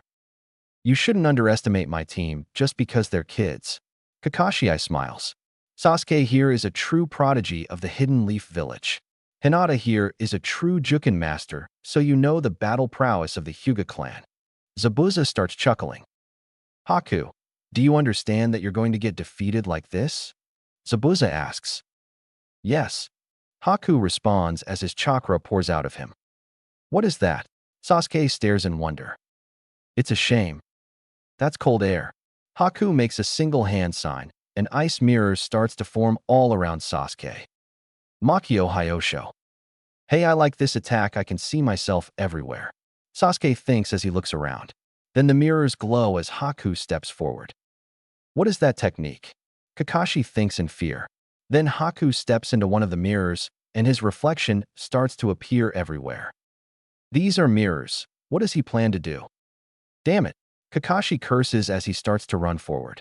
Then in a blur of speed, Zabuza appears in front of Kakashi. I'm your opponent, remember? He's a goner now that Haku has used that technique. Let's begin. I will show you my true speed. Haku says as she lifts his arms and starts throwing tons of Senbon at Sasuke, so fast that Sasuke can keep up with speed of the blows. Sasuke, Kakashi shouts as more and more attacks connect, and the kunai in his hand flies out of his grip and embeds itself into the ground not too far from Hinata and Tazuna. Sasuke screams in pain as more Senbon slice at his skin. Don't even think of moving, because if you do, I will kill the two behind you, Zabuza says. Sakura looks at Tazuna, then back at Sasuke trapped in the dome. I'm sorry, Tazuna-san, but I have to leave for a few seconds, Sakura says. Tazuna nods at Sakura. Go, I won't stop you, Tazuna responds. Sakura runs forward, the kunai in her hand. Sasuke heads up. Sakura calls out as she throws the kunai to her fallen teammate. However, before the kunai can reach its intended recipient, it is snatched out of the air by Haku, and Sasuke's legs give out beneath him. He caught it, damn. Sakura thinks in despair, but just as Haku re-enters the mirror. Hinata was watching the confrontation. Just then Hinata sensed Naruto's churka behind her and Tazuna. Hakusho. 8 trigrams air palm. Hinata shouts, and then Naruto gets blasted back, and then he lands on his feet. Nicely done, Hinata, you're strong. I think I will dance with you for a while. Naruto draws his gun by and charges Hinata, who charges chakra erupting from her palms. Hinata starts striking at Naruto, who dodges her strikes thanks to his Sharingan. You're good, Naruto-kun, but why work for a man like Gato? I need the money. Naruto responds as dodges another strike. Why don't you come back to Konoha with me? Even if I did, what would there be for me? The civilian council has declared my Kia Day a national holiday. They would just hunt me down and try to kill me. Tusan can protect you. Just come back. You haven't seen what the village is like. The Hokage is not the same man he used to be. If it weren't for the clan heads threatening civil war, if Danzo or anyone calls for an incompetency hearing, Danzo would have replaced the Sande. If that's the state of the village, then there's nothing for me. The moment I walk into that village, I'll be held on trial for abandonment. As I said, Konoha holds nothing but pain and regrets for me. Naruto, please. Hinata pleaded, tears cascading from her eyes. Naruto vanished and pinned her to the ground. This is all part of a plan that I concocted with Zabuza-sensei. But for it to work, Gato has to show up. As for your offer, I'm weighing my options, but for now you need to be unconscious. Good night, Hinata-chan. Naruto tapped her on the back of her neck, knocking Hinata out. Getsuga. Naruto jumped up, activating his Mangekyo. Well, in Inuzuka, this will be an interesting dance. Naruto drew his gun by. What is your fascination with dancing? My grandfather trained me well. Now I can't really get my adrenaline flowing, but if you think you can get it flowing again, then I will call this a fight. Akamaru. Arf. Akamaru came rocketing towards Naruto, who dodged and then weaved hand signs. Katan. Ryuan Hokan no Jutsu. Fire style, Dragon Flame Caterwall. That's Madara Uchiha's jutsu. I told you my grandfather taught me well. Just then Naruto heard the chirping of birds, and Naruto backhanded Kiba with Susanoo and saw Kakashi with lightning with his hand. Raikiri. Kakashi roared, lightning blade. Naruto saw the jutsu with his Sharingan and copied the technique, and with the technique copied, understanding bloom, Naruto charged and slammed the palm of his Susanoo between the two, separating them with force of the impact. Sorry, Kakashi Hitaki, but I can't let you kill Zabuza-sensei. Why Naruto? What has he done to inspire such loyalty in you? He treated me like a person instead of some monster. Naruto, your village misses you. Hinata misses you. Come back. Just then Naruto and the others heard a slow asshole clap as Gato and an army of thugs came into view. Well, well, well, looks the Kirigakure no Kijin was just a baby demon after all. Seems you were right, Naruto, Zabuza said as he and the real Haku and Fu came jumping down from a lookout tower. How? Never heard of clones? Naruto asked Madara factly. You really should keep shinobi guards, especially if you plan to betray your employees. Naruto shook his head. Kakashi, stand down, we are no longer your enemies. Naruto channeled chakra into his Susanoo and fired off a string of Yatsaka Mangatamas at the thug army, obliterating them in seconds. Can someone please explain what's going on? Kiba shouted. We knew of Gato's plan to betray us, so I made some Mokutan bunshins to fool him, but I guess my Haku clone went overboard, sorry, but the Uchiha's pretty banged up, but he'll live. How did you know? I spied on him and figured it out. Naruto said matter-of-factly. But now you said you wanted me to return to Konoha, but I will only do so under one condition. If Zabuza, Haku, and Fu can join me there. I'll talk to Sarutobi-sama. By the way, I raided Gato's vault, and I'm giving the money to the Nami no Kuni as recompense for all the damage I've caused. Tazuna's eyes welled up with tears. Time skipped 2 weeks. Naruto and the others had helped finish the bridge, then the group of 12 walked back. Hinata looked at Naruto, who was walking an aura of power radiating off him.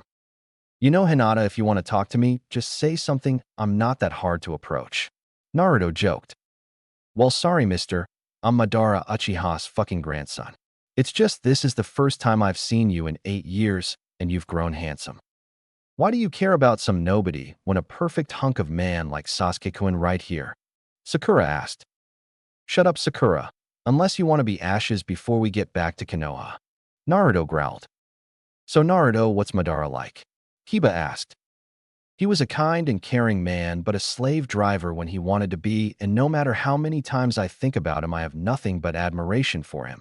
He was the first and the last family I had in this world, and now he's gone. Naruto got a sad look on his face. Dobe, I demand you teach me everything Madara taught you. Sasuke said. I won't dance with you, Sasuke Uchiha. You are far too arrogant. My grandfather would be ashamed to know he's related to someone like you. How dare you? I'm an elite among the Uchiha. No, you are a weakling. Your chakra levels are barely above Chunin level. Dancing with you would be absurd and pointless, and this is the last I'll say on the subject. How dare dash. Naruto shut Sasuke up by blasting him with an intense, focused blast of Ki. If you insist on dancing with me, then I will kill you, plain and simple. Sasuke made the wise decision not to say anything, but simply grunted, and they continued walking. Time skip 8 hours later. Naruto, Haku, Kakashi, Fu and Zabuza were in Sarutobi's office, while said man's eyes were welling up with tears. Naruto, you're alive, Sarutobi said as he hugged his surrogate grandson. I'm alive, Gigi, but not for long if the civilian council has anything to say about it. Naruto said. Where were you these past 8 years? I was with my grandfather. He trained me in everything I know, but now he's dead. Naruto got a sad look on his face. Who is your grandfather? Madara, Uchiha. What? Sarutobi yelled. Calm down, Gigi, I can prove it. Naruto activated his Sharingan, then channeled more chakra, shifting it to his Iron no Mangekyo Sharingan. What is that? My Iron no Mangekyo Sharingan, I unlocked it when killed Madara. Gigi. That's impossible. Madara died fighting Hashirama-sama. That's just it, he didn't die when he fought Hashirama. He survived the battle and had a child with his late wife, my grandmother, Rika Namikaze. Of course, that's why Jiraiya placed the seal on him. It was to protect him. If people learned that Madara had a son, they would stop at nothing to kill him. So you knew about the seals on Tucson? Yes, Jiraiya told me what they did, but why didn't you send a message to me telling me you were safe? Because Gigi cut me off from all outside contact and focused on all of my training. He made me strong. How did you leave the village undetected? Zetsu took me to Gigi. Now, Naruto, I believe you stated you wanted to join the village. I did, but only under the condition that Zabuza-sensei, Haku, and Fu are allowed to join too. Naruto, I can't offer sanction to Nuke Nin. If you let them join, I'll tell you a secret on how to defeat paperwork. Sarutobi tossed Fu, Haku, and Zabuza forehead protectors so fast they barely had time to react and grab the forehead protectors. Tell me. Sarutobi shook Naruto's shoulders. It's actually quite simple. When confronted with two enemies you can't turn your back on, it's better to look in two directions at once so they can't sneak up on you. Naruto says cryptically.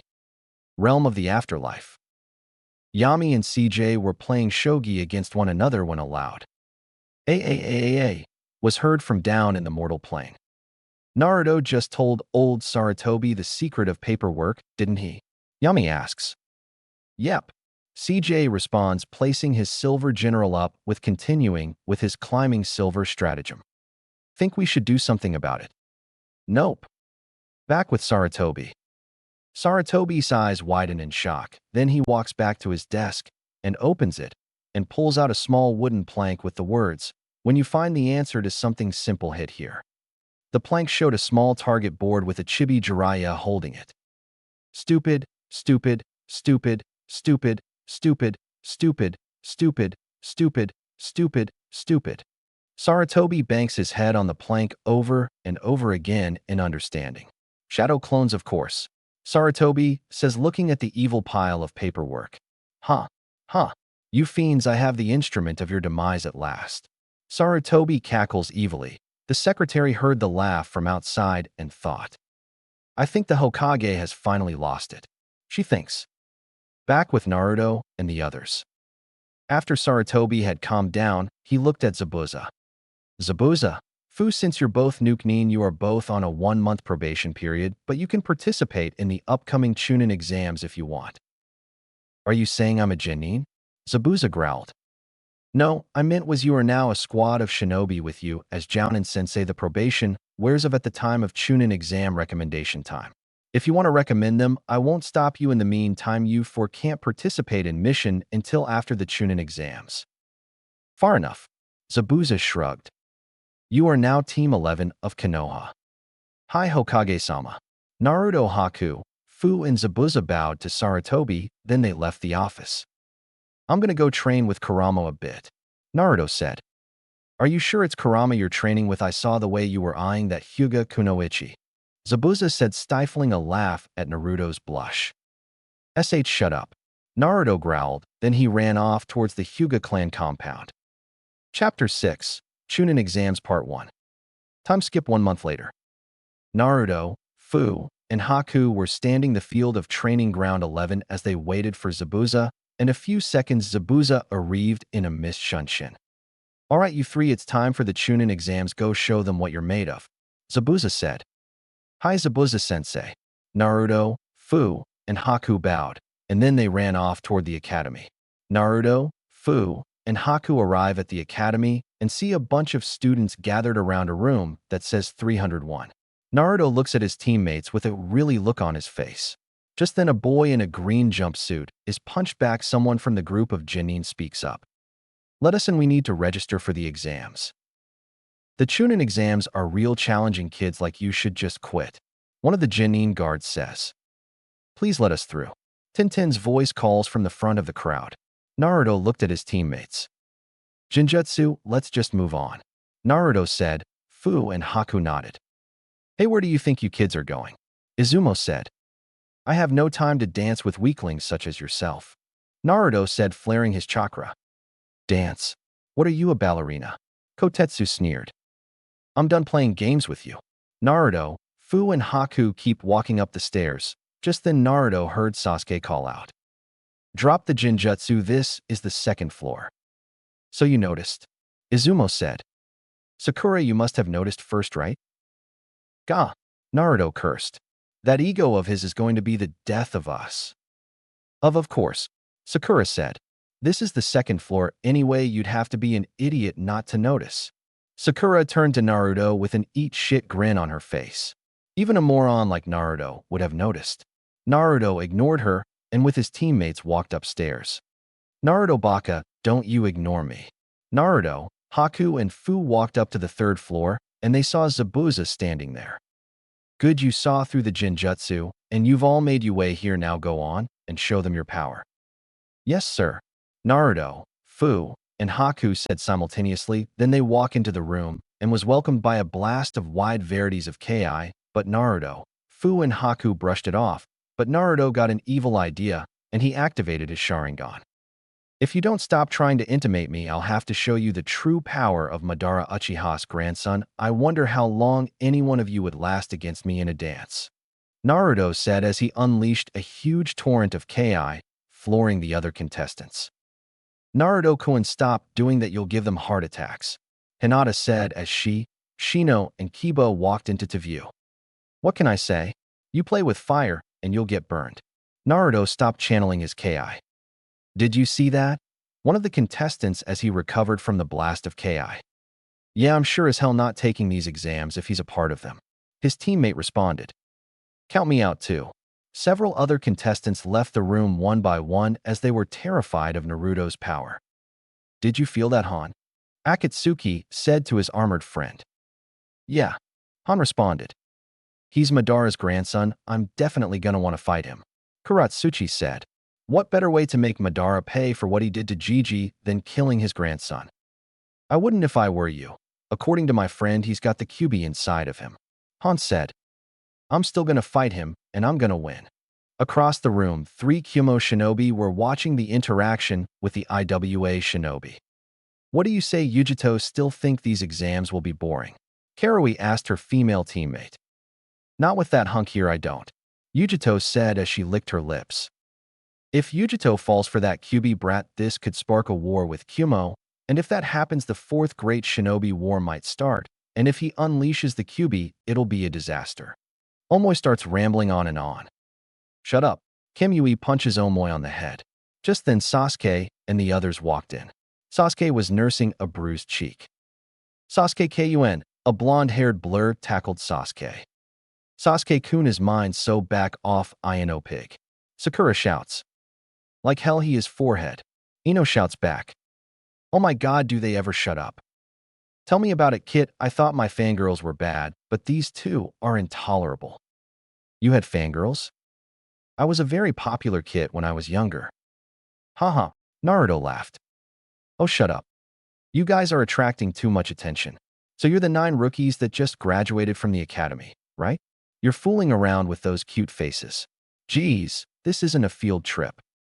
Who the hell are you to tell us that? Ino glares at the boy. I'm Kabuto Yakushi. Look around you. Everyone but Naruto looks around. The genin gather for the exams are all glaring at the group and unleashing a bit of Ki at the group of 10. The ones behind you are from the Amige Cure no Sato. They have a short temper. Everyone is nervous for the exams. I warned all of you so that you won't get picked on. I guess it can't be helped though, since you are just rookies who don't know anything. It makes me remember the old me. Kabuto looks at Naruto. However, your friend in the red armor seems to have the right idea that, or he isn't paying attention. Kabuto-san, was it? Sakura asks. Yeah. Is this your 2nd time then? No, this will be my 7th time. Immediately alarm bells start going off in Naruto's head. You probably have a lot of information on the people here. Naruto says, playing dumb.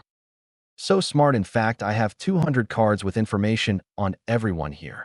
Kabuto pulls out a stack of cards and places them on the ground. Kabuto takes the first one off the top of the pile. It looks white, but to get the information from this card, Kabuto starts spinning the card. What are you doing? Sakura asks. It's made so that you can't view it without my chakra, like this. Kabuto applies chakra to the card and a small map with a bar graph projected above it with the largest coming from the land of fire. What kind of information is that? Sakura looks confused. The exam's total number of examinees and countries participating. It also has the number of participants from each hidden village. Let me ask, why do you think we do the Chunin exams together? Kabuto asks. All the 9 rookies look at him in silence while Choji munches on some chips. First, it's to deepen the friendly relationships with the other countries. Next, it's to heighten the level of the ninja. That is what they say. That is what they say? Kiba repeats, confused. Yes, The real purpose is to confirm the level of the ninja in each adjacent country to try and balance out the power. Power balance. Naruto says, looking at Kabuto. Why do they go through such a troublesome task? Shikamaru asks. If they don't do that, the weak countries will be invaded and dominated by the strong ones. So they check and restrain each other's powers. That is my guess anyway.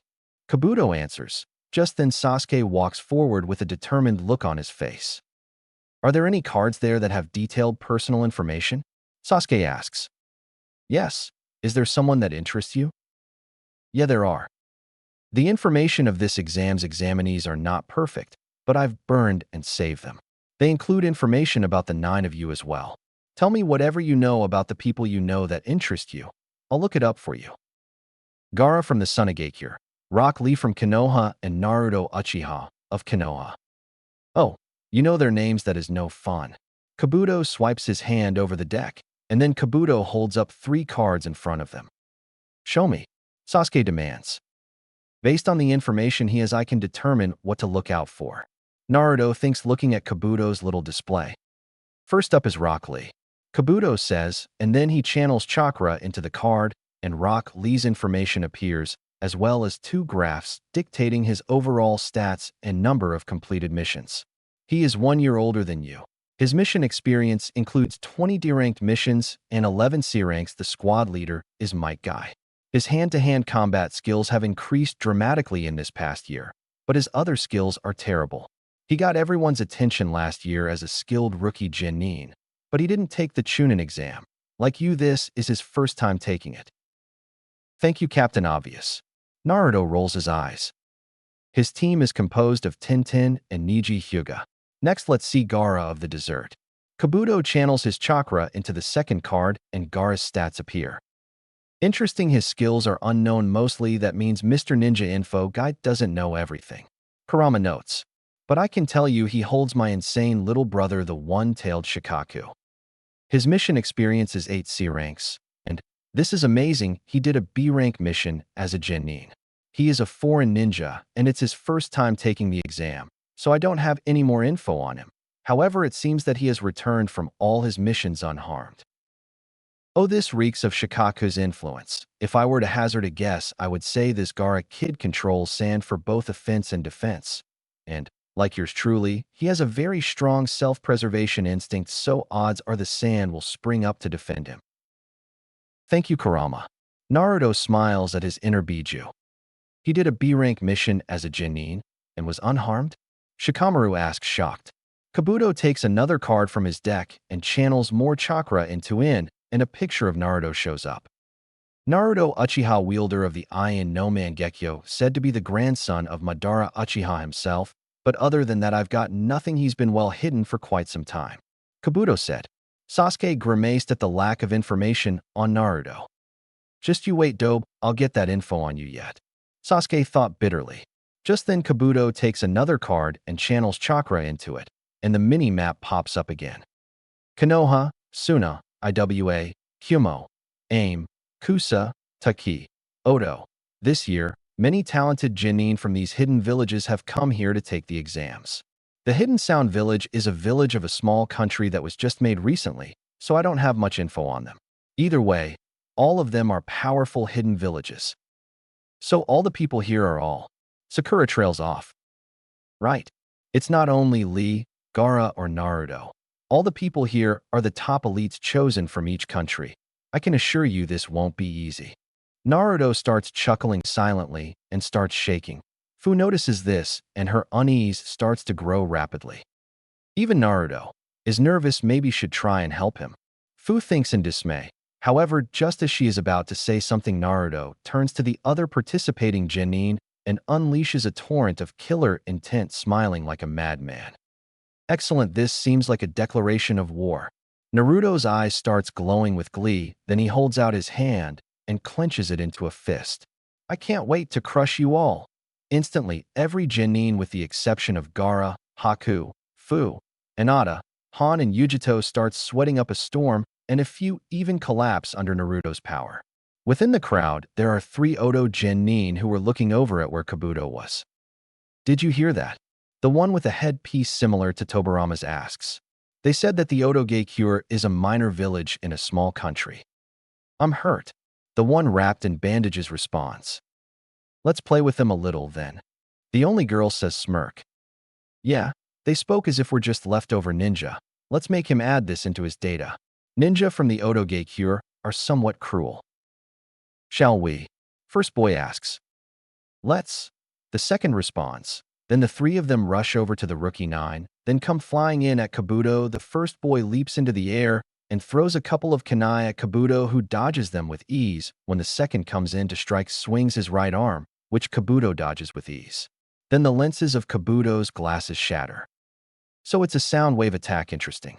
Note to self, apply soundproofing seals to the ear area, which can activate at will and deactivate at will. Naruto thinks. I see, so that's what kind of attack it was. Kabuto takes off his shattered glasses. Sasuke runs forward confused. What is going on? You definitely dodged it, so why did your glass? Sasuke says in confusion. It must have hit his nose. That's what happens for trying to look cool. Shikamaru responds. Just then Kabuto's eyes widen in shock as a wave of nausea overcomes him and his vision blurs. Then Kabuto collapses to his knees and throws up. He threw up, Kiba says, looking in shock. Kabuto-san. Sakura cries out in concern. Everyone looks shocked except for Shino, who doesn't really have an expression. Sakura and Kiba run over to Kabuto. Hey, Kabuto, are you alright? Kiba asks concerned. Yeah, I'm okay. Kabuto responds. Really? Sakura asks. You're not as good as I thought for a veteran who took the exam 4 years running. Dosa says. Write this in your card. Sokka says. The three from Otoge will definitely become Chunin. Lee, what do you think of that attack? Niji asks. There was no problem in dodging it. There must be some sort of trick. Just then a huge plume of smoke erupts from the front of the classroom as a deep voice growls out. Quiet down, you punks. Everyone in the room turns their attention to the new arrival. When the smoke clears, a bunch of Chunin in gray uniforms with a man with a black trench coat with scars running down his face standing in front. Sorry to keep you waiting. I am the examiner of the first test of the Chunin exam, Marino Ibiki. Everyone looks on with a twinge of fear, not only from Ibiki's intimidating presence, but some were still recovering from Naruto's killer intent. Then Ibiki points to the three Oto Genin. You three from the Otoge don't think you can do anything you want before the exam. I'm sorry, I was excited, since this is my first exam. Dosa says. This is a good time to say this. You are not allowed to fight each other during the exam unless given permission by the examiners, and even if permission is given, you are not allowed to kill the other. Pigs who go against me will fail immediately. Understand? Zako laughs at Ibiki's statement. This exam seems so soft and easy. Sokka says. We will now begin the first exam of the Chunin exams. Am I being ignored? Sokka thinks to himself, glaring at the examiner. Turn in your applications, take one of the number tags, and sit where the number tells you to.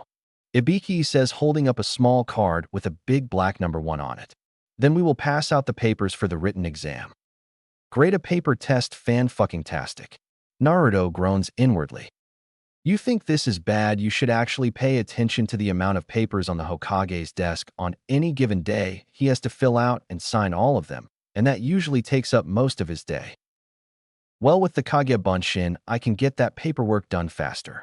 When everyone sits down, the Chunin that accompanied Ibiki sit down in chairs at the edges of the room while holding clipboards. Naruto looks around the room using the chameleon he has positioned on the ceiling and notices that everyone is separated from their teammates. Let's do our best, Hinata-chan. Naruto says, smiling at her. Right, Naruto-kun. Hinata says, smiling back. Alright, this first exam has a few important rules. Ibiki calls out from the front of the class. I will not accept any questions, so listen carefully. Rules? Won't accept any questions? Just what is this guy's angle? Sakura thinks. First rule is you all are given 10 points at the start. The written exam consists of 10 questions, and each is worth 1 point. This test is a deduction-based test. If you get one problem wrong, you will get 1 point deducted. So getting all of them wrong will get you 0 points. Kiba thinks. Second rule, the pass-fail decision will be determined by your team's total points. Wait, Your team's total points? What? Shut up. Ibiki shouts. There is a reason for this, so shut up and listen. A reason? Sakura thinks. Now that you know, let's move on to the next rule. If an examiner determines that you cheated or do something similar during the test, each action will cause you to lose 2 points. A few students react in shock. In other words, there will be people who will be forced to leave this place without their tests being graded. So there's a way to lose points besides getting the written problems wrong. Those who try to cheat without thinking carefully will only hurt themselves. We'll check you at any time, Izumo says, smiling. You are all trying to become Chunin. If you are ninja, act like a first-rate one. At Ibiki's next words, the puzzle pieces in Naruto's head snap into place. The point of this test is to cheat without getting caught. Very clever, Ibiki-san. Very clever. Naruto thinks. Also, if anyone in a team gets a 0, everyone on that team will fail. The last problem will be given 45 minutes after the exam begins. You have 1 hour to take your tests. Ibiki watches the clock until it hits the 3:30 mark. Begin. Everyone begins writing on their paper, answering the questions. Naruto looks at the first question, which is to decipher a carefully written code. Oh, this is child's play. I remember what Gigi taught me about codes. Naruto thought. Then he looked at the code and deciphered it in seconds. Then Naruto looked at the next question and once again answered it with ease. Naruto did the same for the first 5 questions when he reached one that not even Naruto could answer. Fuck. Just who wrote these questions? It's impossible to answer. Wait, oh duh. Naruto activates his Sharingan and covers it with a Genjutsu and copies the person in front of him thanks to the small mirror that Haku created to cheat. Just then a kunai goes flying past Naruto and hits the test behind him. The Genin stands up and shouts out. What is the meaning of this? You screwed up 5 times. You fail. Izumo responds. What? The Genin's eyes shrink. Teammates of his, get out of here. The Genin's teammates get up and walk out, and after a couple of seconds he follows them. Number 23, fail. Number 43 and 27, fail. Kotetsu says. Then Genin are dropped one by one, and their teammates are kicked out as well. Over the next several minutes, teams walk out, and after 40 minutes, 24 teams remain, and everyone starts cheating in an attempt to figure out each other. After a few minutes, Kankuro raises his hand and leaves for the bathroom and gets the answers from his puppet. When he comes back, Ibiki smiles. Have fun playing with your dolls. Ibiki smiles at Kankuro's narrowed eyes. Eventually, the clock hits the 45-minute mark and Ibiki calls out. Pencils down. Everyone looks up in shock. I will now give the 10th question. Took you long enough. Sasuke thinks, smirking. The last question finally. Sakura thinks in excitement. Yes, but before that, there's one thing I must say. There is a special rule for this last question. I will now explain. This is a hopeless rule. A hopeless rule. Naruto smirks. First, you are all going to choose if you wish to take this 10th question or not. Choose. Temari asks, confused. So what happens if we don't take the 10th question? If you choose not to take it, your points will be reduced to 0. In other words, you and your team fail. A kid in the back of the room shouts out. Of course we're going to take it. Here is the other rule. What, not another rule? Cut the crap, Shinaro. Damn it. Sakura thinks in exasperation. If you choose to take it and you get it wrong, you will lose the privilege to take the Chunin exams forever. What kind of idiotic rule is that? Kiba shouts out. There are Genin here who have taken these exams before. Ibiki starts laughing. You were unlucky. This year I am the rule. That is why I gave you the option of quitting. Those who are not confident can choose not to take it and take the exams next year or the year after that. Ibiki starts laughing again. Now let's begin. Those who don't want to take it, raise your hands. Very clever, he sadist. This is psychological warfare, but 2 can play this game. Naruto thinks, standing up with a determined look in his eyes. No way am I giving up. Even if I have to stay a Genin, I will become the greatest Genin Hokage. I never go back on my word. That's my Nindo. After Naruto's declaration, the examiners all nod at Ibiki, smiling, and he nods back. In that case, all those of you here, pass. Everyone looks shocked. 3, 2, 1. What? Everyone shouts shocked, but Naruto, Fu, and Haku stay silent. So those questions were all for nothing. Temari shouts. They served their purpose. They weeded out those who are unfit to be Chunin. The point of this test was to gauge how good you are at information gathering. In the shinobi world, if you are caught stealing information, you will be tortured for information on your village. Ibiki takes off his bandana, shows scars on his head. That looks bad, but I've had worse. Naruto thinks, shaking his head. Still, torture is torture, and it sucks. However, it looks like lighting catalyzed the wounds. Man, that looks like it hurt. Just then a lump of black cloth smashes through the window, and a banner appears behind the new figure which reads, "The second examiner, the sexy and single Anko." Then the person says, "Everyone, there is no time to be happy. I am the second examiner, Anko Mitarashi. Let's go to the next exam." Anko thrusts her fist in the air. "Follow me."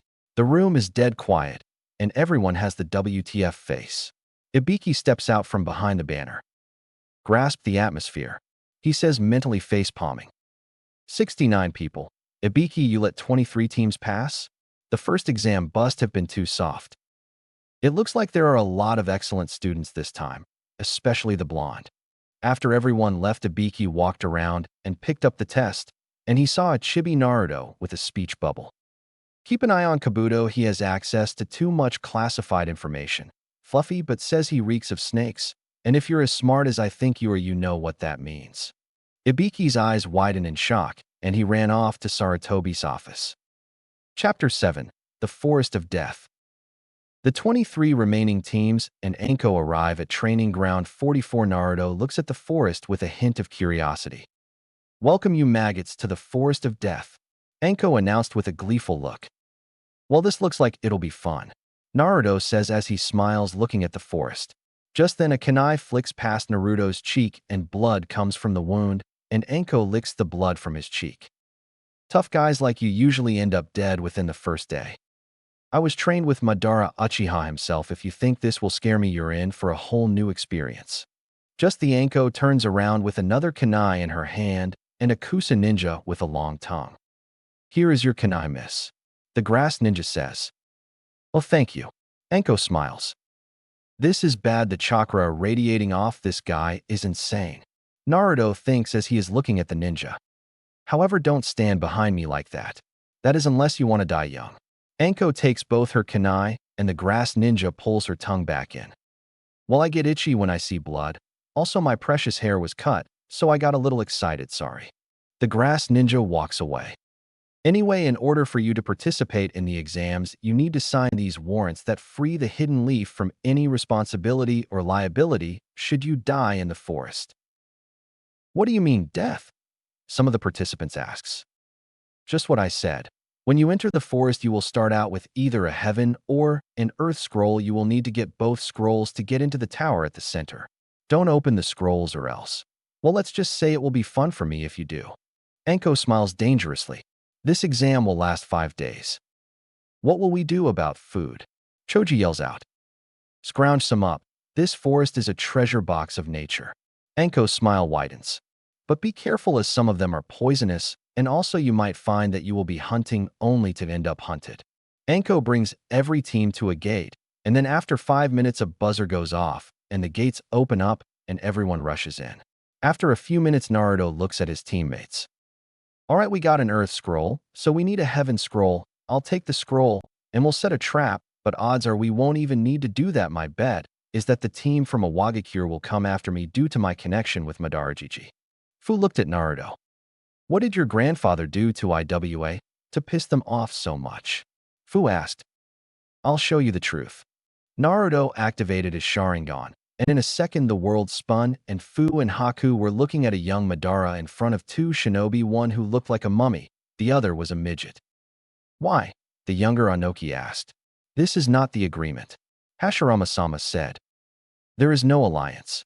From here on, you will obey Konoha, and never, ever say that shinobi's name around me," Madara said as he channeled chakra into his eyes, and his Susanoo rose up. "Susanoo." Madara smashed the temple. He stood before them. Anoki grabbed a rock, and then stood up and faced Madara. "You want to continue dancing, but there is no strength in your steps." Madara casted a Jinjutsu on Anoki, causing him to drop the rock and collapse to the ground. Naruto then ended the jutsu, and the world returned to normal. Whoa, your grandfather is strong, even I've heard of Ryotenbin no Anoki. Haku said. Anoki wasn't in his prime back then, but he was using only a fraction of his true power. I must admit, I've never seen Madara Gigi's true power, because he was an old man when I met him, but he is powerful. Naruto said. Man, if I were an IWA shinobi, I'd be after your hide. They'd want revenge. You're damn right we do. A female voice called out, and then Kuratsuchi, Akatsuchi, and Han landed in the clearing. I'll kill you, Madara's grandson, and you will fall into despair in your last moments. Well then, Naruto draws his gun by. Let's dance. There's that arrogance, you're just like your grandfather. It's not arrogance if I can back up my words with power. Naruto unleashes a huge torrent of ki and chakra. I can't lose as long as I have the Tsuchi no Ishi behind me. Power is not will, it is the phenomenon of physically making things happen. Why you? Kuratsuchi charged in a blind rage and attacked Naruto with a fury of taijutsu, but Naruto countered easily with a bored expression on his face. When Kuratsuchi noticed something that infuriated her to no end. Why haven't you activated your Sharingan? Because I don't need it to see though your attacks. The Sharingan is only a tool, it does not make the user invincible. If you can force me to activate my Sharingan, then I will activate it. However, I promise that our dance will be short if I do activate my Sharingan. You arrogant brat. Kuratsuchi jumped back and started weaving hand signs. Yoton, Sakigyo no Jutsu. Lava style, quick slime jutsu. Kuratsuchi spits out a huge blast of silver lava at Naruto. Child's play. Naruto scoffs and begins to weave hand signs. Katon, Goka Mes Shitsu. Naruto exhaled a huge fire wave, evaporating the wave of lava due to the chakra behind the attack. I'm done playing games with you. Kuratsuchi claps her hands together. Jin-tun, Jinkai Hakuri no Jutsu. Particle style, atomic dismantling jutsu.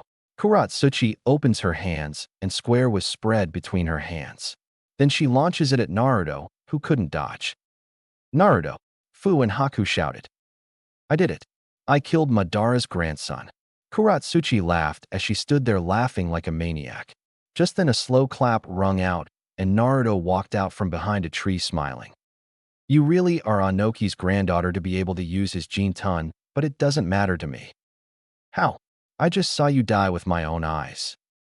What you just killed was a Mokuton Bunshin used by Hashirama back in the day. It's well made, only my visual prowess and my grandfather's could tell the difference.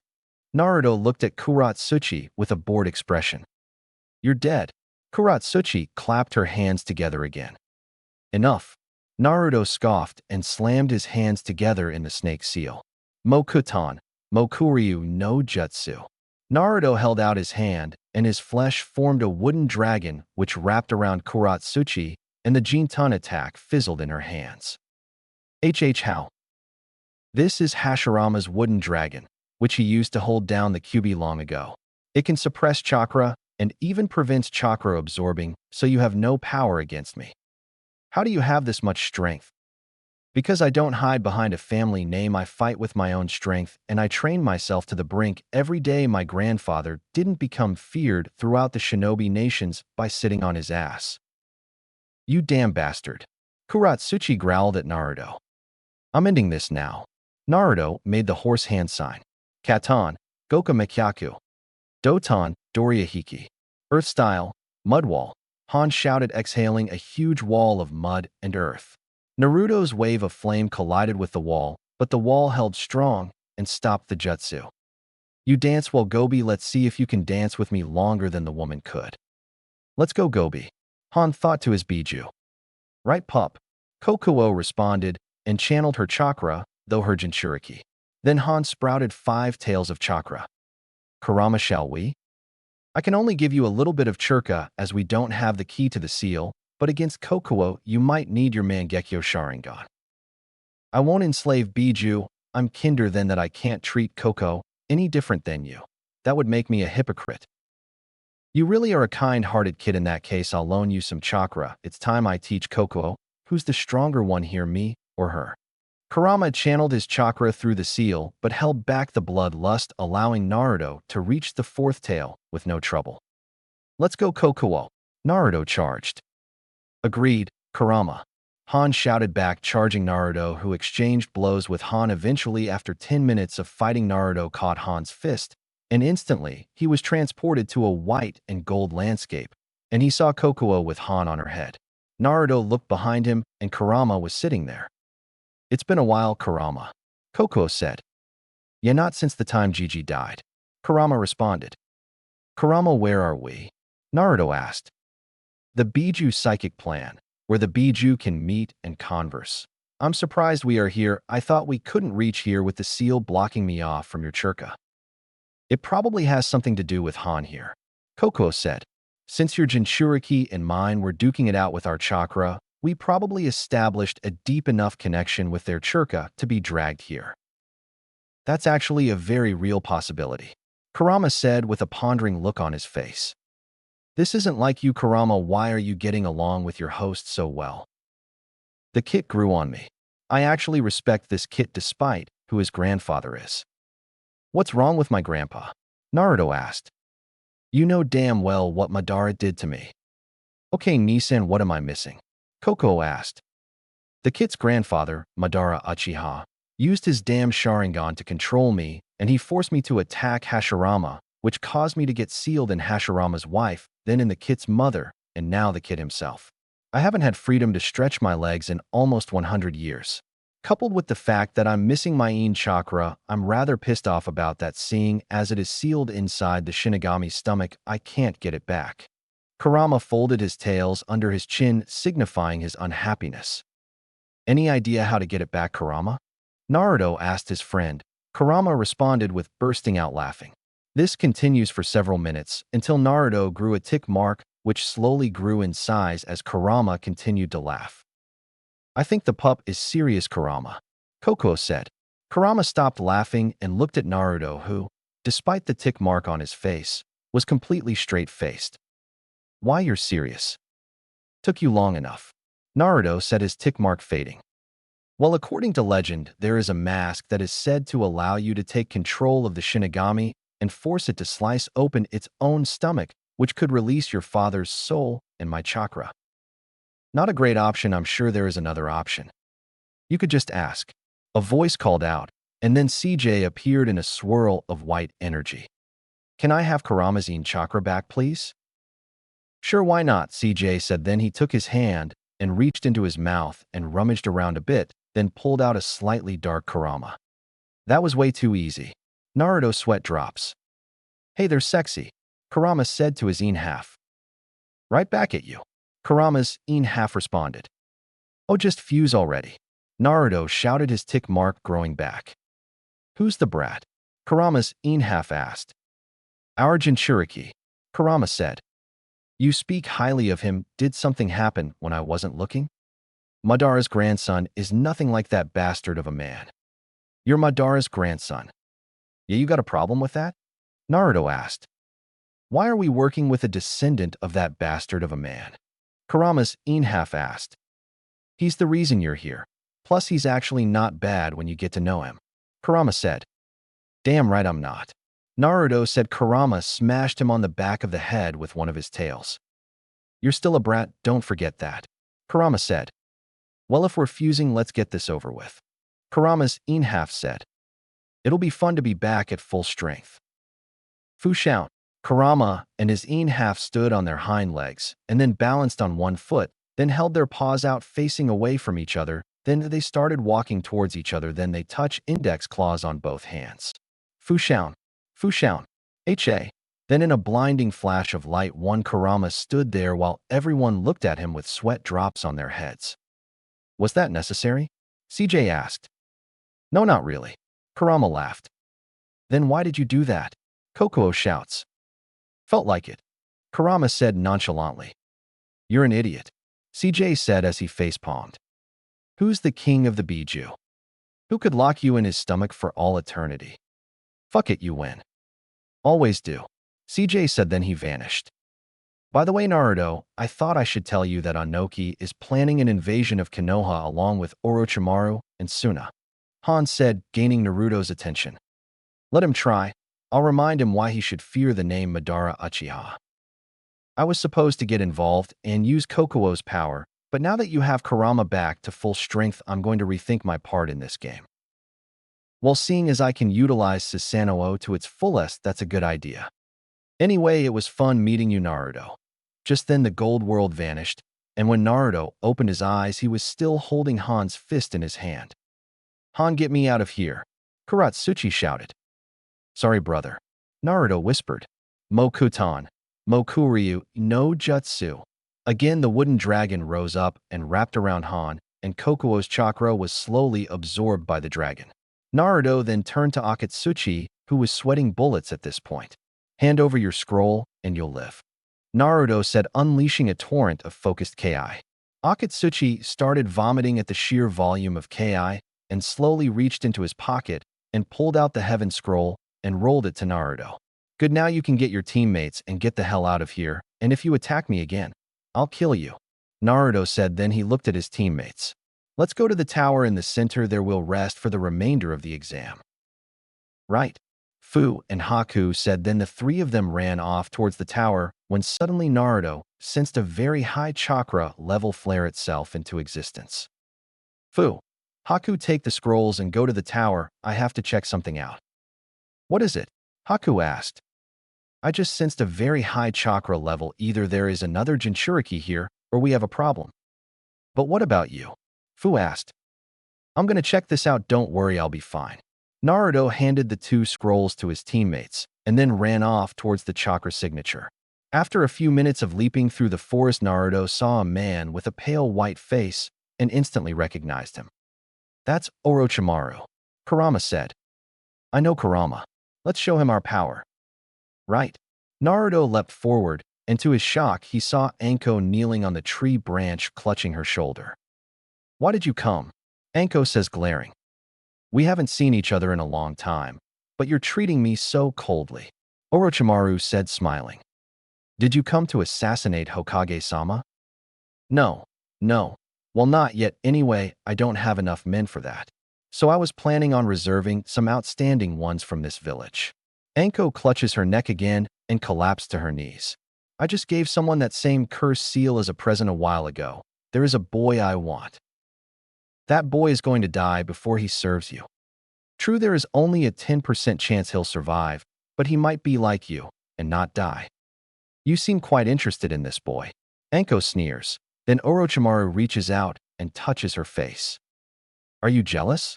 Are you still angry that I used you and then cast you off like trash? Unlike you, he seems to be an excellent ninja after all. He is the boy that carries the abilities of an Uchiha. His body is beautiful, and he is capable of becoming my successor. If he survives, things will become quite interesting. Whatever you do, don't cancel this exam. 3 from my village are under your care.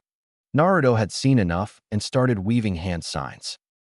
Raikiri, Naruto roared. Then he charged Orochimaru with the lightning blade in his palm, Sharingan ablaze, and Orochimaru jumped out of the way, but Naruto managed to slice off his left arm due to Naruto's pure speed. Who the hell is that? Orochimaru thought. Then he saw Naruto's Sharingan ablaze and glaring. Naruto-kun, I've heard you were Madara's grandson, but I think that proves it. You're dead, Orochimaru. You can't stop me. Oh, you'll do nicely, boy. Orochimaru licked his lips. No thanks, I don't swing that way, but I'm sure your little medic friend does. So you know about Kabuto. You're more perceptive than I thought. Well, seeing as he has access to information that any normal genin should, even though I know more about you than you know about me, but that's because I have a spy even greater than Kabuto. He and Kabuto must swap notes sometime. Orochimaru replied sarcastically. Irrelevant of what you think, you're outmatched here, Snake Sannin. Is that what you think? Orochimaru snickers, then he starts weaving hand signs. Katan, Gokaku no Jutsu. Fire style, Fireball Jutsu. Sueton Mizurappa. Water style, Wild Water Wave. Naruto exhaled a huge wave of water, blasting Orochimaru backwards. That's the Sharingan for you, such delicious power. A pity I can't mark him, as that blasted Kyuubi would just kill me. Naruto charges Orochimaru, slashing and smacking him with the gunbai and scythe, He carried Orochimaru dodged the strikes by bending like a snake. Seems Orochimaru can dance rather well. This will be exciting. Don't underestimate him, Kit. Orochimaru isn't someone who you can take lightly. I know, Kurama. Just then Orochimaru started weaving hand signs. Madara no Jin. 10,000 snake wave.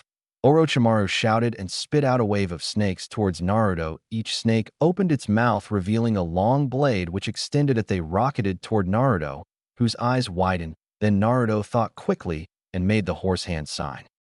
Katan, Goka Mekyaku. Naruto unleashed a huge wave of fire towards Orochimaru and the snakes, which were obliterated by the intense flames. Anko watched in awe as Naruto pushed Orochimaru back.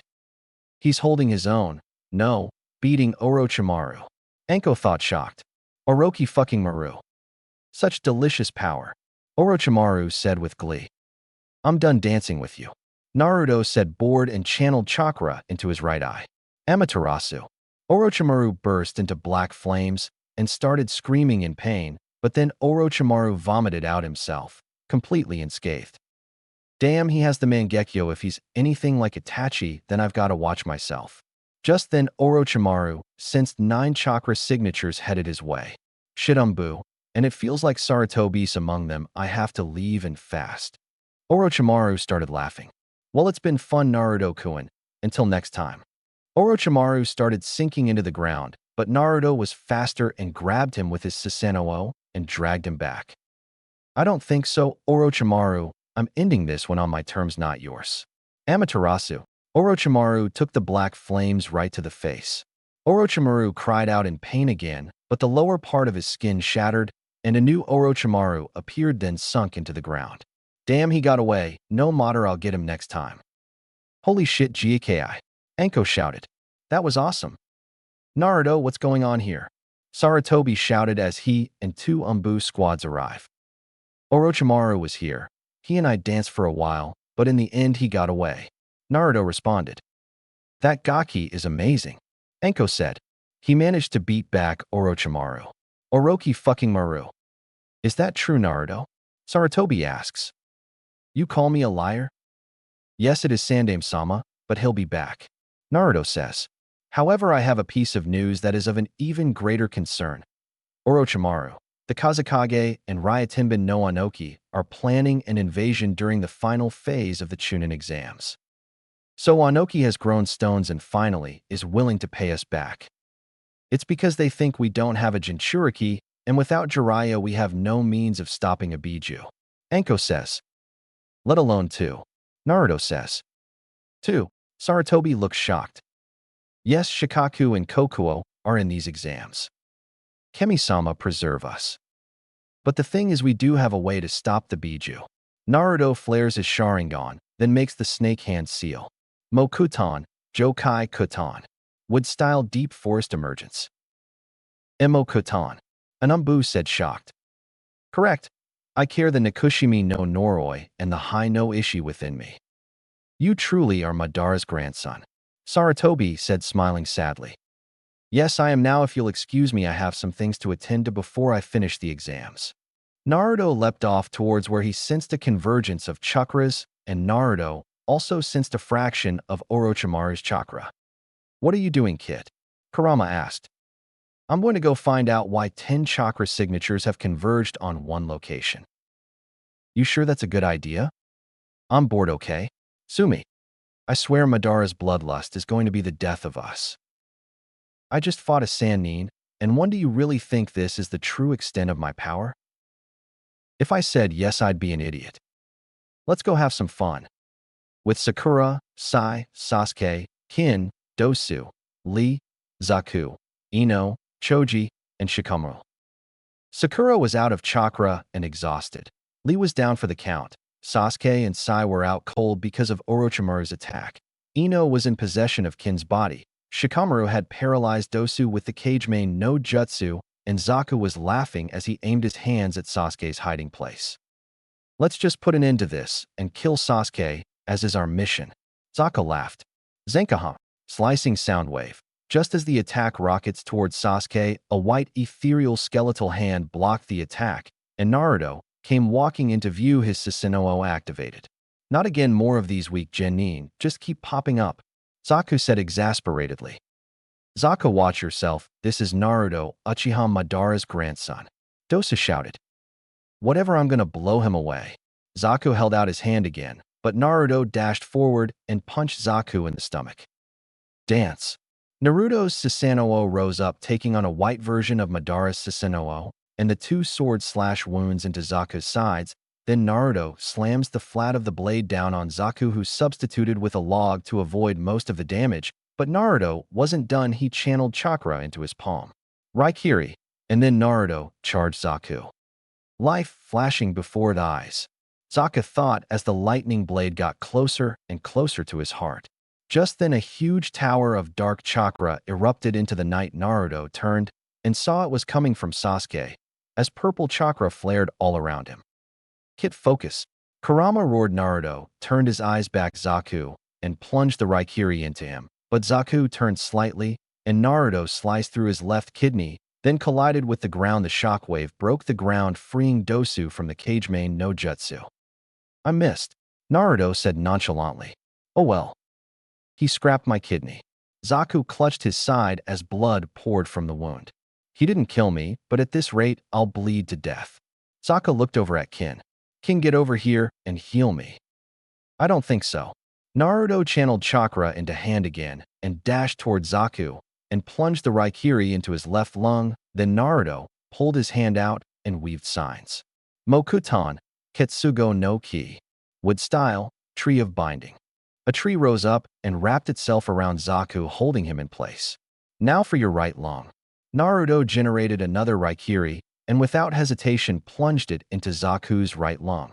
Have fun drowning in your own blood. Naruto then turned to Kin, murder in his eyes. Ino, get out of there. Shikamaru shouted and Kin weaved the hand signs necessary. Shintenshin no Jutsu Kai. Mind transfer jutsu release. Kin shouted. Then Naruto dashed forward and grabbed Kin by the throat. You're a weak woman. Weakness disgusts me. And if you were a Senju, you would disgust me even farther. What? AR, why are you going to Anthony? Kin choked out. Rape, and me? Those who force themselves on women are scum and disgust me even more than a weak Senju. No, I'm just going to kill you, but don't worry, I'll make it quick. Naruto formed a Raikiri in his hand. Prepare yourself for oblivion. Naruto then plunged the Raikiri into Kin's heart, killing her instantly. Naruto then turned on Dosu, then smiled darkly. Wait. Dosu said as he kneeled and pulled out his heaven scroll and an earth scroll. It's clear that I'm no match for you, so I surrender our scrolls, so just let me go, okay? Naruto looked on with loathing in his eyes. Sorry, not happening. I don't want Orochimaru learning anything more about than he already has. Naruto rushed in and plunged a Raikiri into Dosu's heart, then pulled out the two scrolls. And then he turned Ino, Shikamaru, and Choji. Which scroll do you need? Heaven.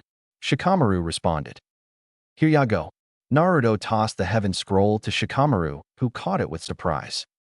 Why on this test we are your enemy? Do I need a reason to help a fellow comrade of Konoha? I thought you resented the village and villagers. Nope, just certain people. Naruto smiled. Now get out of here. Naruto got a serious look on his face, then he turned to the unconscious form of Sasuke. Sasuke will be awakening any second, and if this chakra flowing through him, he'll be hostile to pretty much everything, so I'm going to focus that hostility on me. As if on cue, Sasuke stood up a tornado of purple chakra. Sasuke started cackling like a maniac. Yes, with this power, I can definitely kill him. Sasuke burst out laughing. Then he saw Naruto standing there looking at him. Naruto, fight me. I want to test this new power with it, I'll crush you. Naruto smiled and drew his gun by. Then we danced, Sasuke. Naruto rushed Sasuke and Sasuke activated his Sharingan only to growl in fury as Naruto didn't bother use anything other than the Uchiha Interceptor Fist, something Sasuke knew. Damn that loser. How dare he use my family's taijutsu against me? Sasuke jumped back and started weaving hand signs. Katan, Hozenka no Jutsu. Fire style, Phoenix Flower Jutsu. Sasuke exhaled a huge barrage of fireballs. Naruto responded by channeling chakra through his grandfather's gunbai, and a large white circular barrier rose up, and the fireballs connected with the barrier, and they exploded, but when the smoke cleared, Naruto stood there, a bored expression on his face. Foolish little Sasuke, surviving in such an unsightly manner as this. Naruto unleashed a torrent of ki flooring Sasuke. So by all means flee. Run and cling to life, survive in an unsightly way. Naruto activated his Mangekyo. And one day, when you possess the same eyes that I do, come before me again. Sasuke's look of hatred turned to pure loathing and malice. How dare you? Sasuke started weaving hand signs. Katan, Ryuka no Jutsu. Sasuke blasted Naruto with a wave of fire, but Naruto dodged and grabbed Sasuke by the throat. I'm done dancing with you. Naruto threw Sasuke into the air and then used his Susanoo to punch Sasuke, who went crashing into a tree that ripped right through it, and several others. Sasuke struggled to his feet, pure hatred in his eyes. You want to continue dancing, but there is no strength in your steps. Naruto casted a Jinjutsu on Sasuke, and he dropped to the ground as the last of his chakra left him. What just happened? Sai said as he got up, scratching his head. So this is the boy that Zetsu told me works for Danzo. Naruto chuckled. Well, I have a message to deliver to that bastard. Naruto dashed forward, and he grabbed Sai by the throat. What or why you doing? Sai choked out. I have a message for Danzo. Naruto growled. You tell that bastard that what he's done to my family is unforgivable, and when I find him, I will take great pleasure in ripping out Shirsue's eye, and then I'll rip off that right arm of his. Naruto then locked eyes with Sai. And tell him, the second we find him, not even the laws of this will save him, nor will the Izanagi. Why, yes, I'll tell him. Good. Naruto threw Sai into the air, and then spun around and kicked Sai, sending him flying through the air, and he slammed into a tree and Sakura, knocking them both out. Naruto ran towards the tower, and after about 5 minutes, Kurama tapped him on the head. Wakey, kid. Jinjutsu. Seems this day will be more interesting. Good grief, Kit, you are Madara's grandson. All right, come out, whoever you are. Naruto roared out. So you released my Jinjutsu. The rumors about you are true. You really are an Uchiha. 3 Aim Ninja jumped down and looked at Naruto. Shall we dance? Naruto rushed forward after he asked his trademarked question, and then after a horrible 30-second beating, the 3 Aim Ninja were on the ground, who Naruto left to bleed to death. After a few more minutes of leaping through the forest, Naruto saw Haku and Fu standing there playing I Spy. I spy with my little eye something beginning with Naruto. Haku shouted out to his friend. Sup? Naruto said as he landed in front of his teammates. Let's go, we've got both scrolls. Are we the first team to make it here? Know that Garagai's team arrived a few minutes before we did, but that's it. Fu said. Chomei says to watch out for Shikaku. Chomei is right, we need to find Jiraiya, so we can get the key to the seal ASAP. Kurama said. Gotcha, Kurama. Naruto responded. Then Fu and Haku walked into the tower, then they saw an empty room. Naruto saw a placard that said, if you're missing, go to the library, and if you're missing, then the training ground is you best bet. Oh, no more riddles, I hate riddles. Chomei complained. This is Kurama's shtick. We need to open the scroll, my guess. Naruto said. Then he reached into his back pocket and took out the heaven scroll that he picked up off Akatsuchi and Kuratsuchi. Then Haku took out the earth scroll they started with. Then Haku and Naruto looked at one another and nodded, and at once they opened both scrolls. Naruto saw the symbol on them. Toss the scrolls. Now, Naruto shouted, and without hesitation Haku and Naruto threw the scroll, and they landed in an X formation on the ground, and in a flash of smoke Zabuza emerged. Congrats, you 3 have passed second stage of the Chunin exams. Zabuza said. Get in there, you've got 4 days to relax, so get ready for the third stage. Chapter 8. The Preliminaries. Time skipped the end of the second exam. The Jounin senseis were gathered in the room and their students. First off, congratulations on passing the second exams. Anko says into a microphone headset, and her voice reverberated around the room. There were 69 people who took the second exam, and 23 were able to pass. I did say that I would cut them down by half, but I was really hoping that less than 10 would be left. Well, your students didn't do too badly, but my students are here as well, so their luck's run out, because my students made it as well, and this part relies with ability, and we've got you far outclassed. Guy says to his eternal rival. How did you say something? Kakashi asks. Guy grabs his head. All right, Kakashi, you win this round. Boy, that drives me nuts when you act so cool. Guy glares at his rival. Tenten looks at her sensei. So that's Guy Sensei's eternal rival. Guy Sensei completely loses to him in looks, but Tenten thinks. Guy Sensei is the coolest one among the other teachers. He's shinny. Lee finishes his teammate's thoughts without realizing it. Sarutobi looks around at the remaining Genin. So this many remained, and most of them are new. Sarutobi thinks, and then looks back at his Jounin. No wonder they recommended them. We will now have an explanation of the third exam from Hokage-sama, so everyone listen well. Anko says. Sarutobi steps forward and clears his throat. The third exam will begin, but before the explanation, there's one thing I want to make clear to all of you. Everyone's eyes widen slightly at Sarutobi's words. It's about the true purpose of this exam. True purpose. Sakura thinks in confusion. Why do we do a joint exam with the allied nations? We told you it was to maintain good relations with the allied nations and heighten the levels of ninja. However, don't let those reasons deceive you. This exam, so to speak, is the epitome of a war between the allied nations. So this will be an interesting dance. Naruto thought, looking around at his fellow contestants. Of the 69 that remained at the beginning of the exam, now only Sasuke, Sakura, Sai, Kiba, Hinata, Shino, Ino, Shikamaru, Choji, Fu, Haku, himself, Kabuto, Yoroi, Misumi, Akatsuchi, Kuratsuchi, Han, Omoi, Karui, Yujito, Gaara, Temari, and Kankuro remained. What do you mean? Tenten asks. If we go back through history, the allied nations now were neighboring countries that have fought each other over and over again. To avoid wasting military power, those countries decided to choose a place to fight. That was the beginning of the Chunin exams. Sarutobi responds. Why would we do that? We're not doing this to select Chunin. Kiba asks. Yes, this exam does examine those who are worthy of the Chunin title. But on the other hand, it's also a place where ninja fight and carry their country's dignity. Country's dignity? Sakura asks. In this third exam, feudal lords and famous people from various countries who may be potential clients are invited here as guests, and feudal lords from countries with hidden villages and ninja leaders will see your battles. If there's a significant difference in power, the strong country will be flooded with jobs.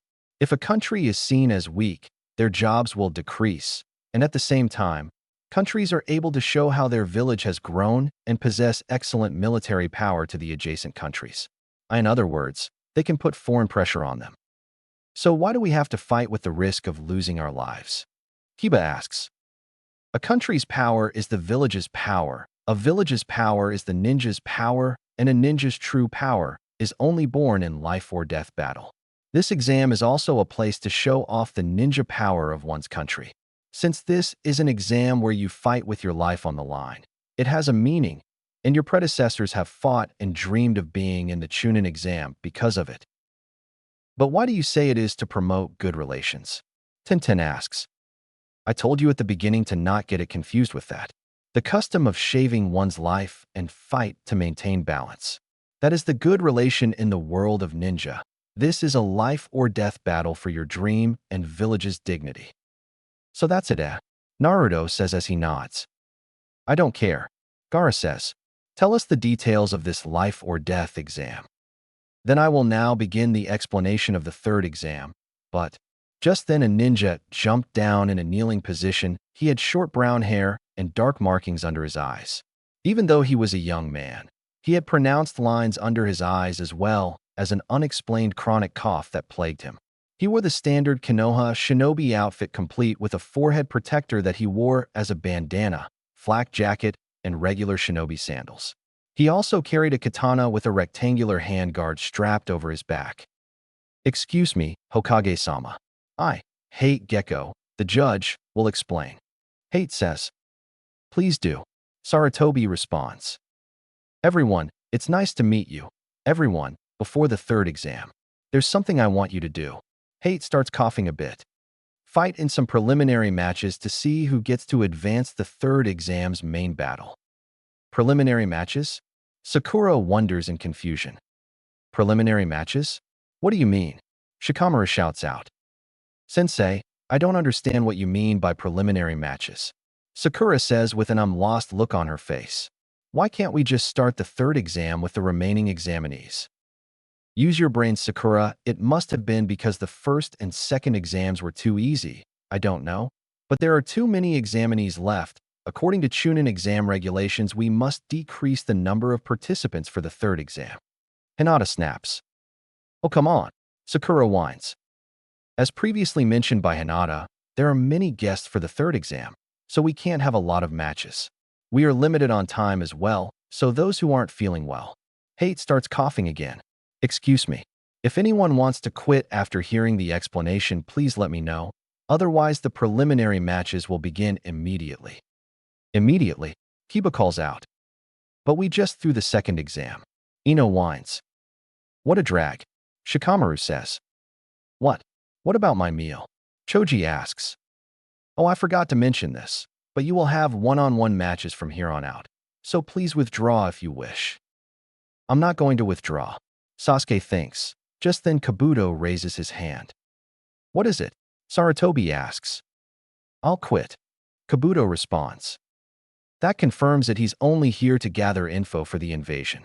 Naruto said to Kurama. That it does, Kit, that it does. Kurama responded. Let's see. Hate looks at his chart. You are Konoha's Yakushi Kabuto? You may leave, then. Got it.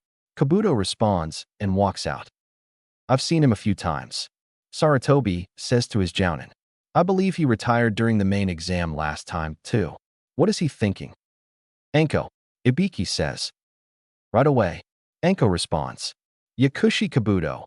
According to our data, he has failed 6 times in a row. What about his personal history? Sarutobi asks. He didn't stand out in his academy years, and his grades were normal. He passed the graduation exam on his 3rd try. After that, he did 2 C-rank missions and 14 D-rank ones. He doesn't have any outstanding accomplishments. I feel like there is a but. What's the but? It's about before he entered the academy. Yes. Do you remember the story of the boy that was brought back from the Kikyo Pass battle? Yes. A jounin from the medic squad took custody of an enemy's boy that was led on the battlefield. So he's that boy. Don't act on your own. One of Kabuto's teammates whispers in his ear. Did you forget Orochimaru-sama's orders? I'll leave it to you too. Kabuto says. Especially Yoroi-san. You will have no problem with your special ability. I tease your chance to show what you're capable of. Since you're irritated because I got ahead of you. So you're Orochimaru-sama's favorite. Don't get cocky, kid. Okay, senpai. Kabuto walks out. May I assume there are no more people who wish to retire? Hate asks. Then in that case, let's begin the preliminary matches. It will be a one-on-one match. In other words, it will be like real combat. Now that we have exactly 20 people, we will have 10 matches and the winners will be able to advance to the 3rd exam. There are no rules. You will fight until the other person dies, is knocked out, or surrenders. If you don't want to die, please give up immediately. However, if judged that the match is over, I may stop you to prevent any unnecessary deaths. The thing that will hold your destiny. Hate turns to Anko, who nods, and turns to the back wall. Open it up. Slowly, a wooden panel opens up to reveal a large computer screen. Will be this. This electronic bulletin board will randomly display the names of 2 fighters for each match. Without further ado, I will now display the names for the first match. The computer screen starts spinning names randomly for about 20 seconds, then the names Yoroi Akidu and Sasuke Uchiha appear on the screen. Sasuke smirks at the display. Looks like I get to show off my Uchiha swagger. Sasuke says arrogantly. Those whose names were displayed step up. Sasuke and Yoroi walk forward. The first match of the Chunin exams will be Sasuke Uchiha versus Yoroi Akidu. Are there any objections? No. Sasuke and Yoroi say simultaneously. Then the first match between Sasuke Uchiha and Yoroi Akidu will now begin. Hate says. Instantly Sasuke charges Yoroi and starts throwing punches and kicks at the boy who is hard-pressed to dodge them. Eventually Sasuke lands a good kick and sends Yoroi flying backwards, who collides with the wall and leaves a big indent. But Yoroi gets back up and starts making hand signs, and blue chakra surrounds his hand, and he rushes Sasuke. Thrusting his palm out, Sasuke dodges the technique with ease due to his Sharingan, but a small amount of the chakra touches Sasuke's hair, and he stumbles backwards. "You stole my chakra," Sasuke says, eyes widening in shock. "Yeah, I did, so what?" Yoroi responds. "That's right, Sasuke-kun. Yoroi has the ability to steal anyone's physical and spiritual energy, and the more he makes contact, the more chakra you lose, and soon you will have to rely on the curse mark." Orochimaru thinks with glee.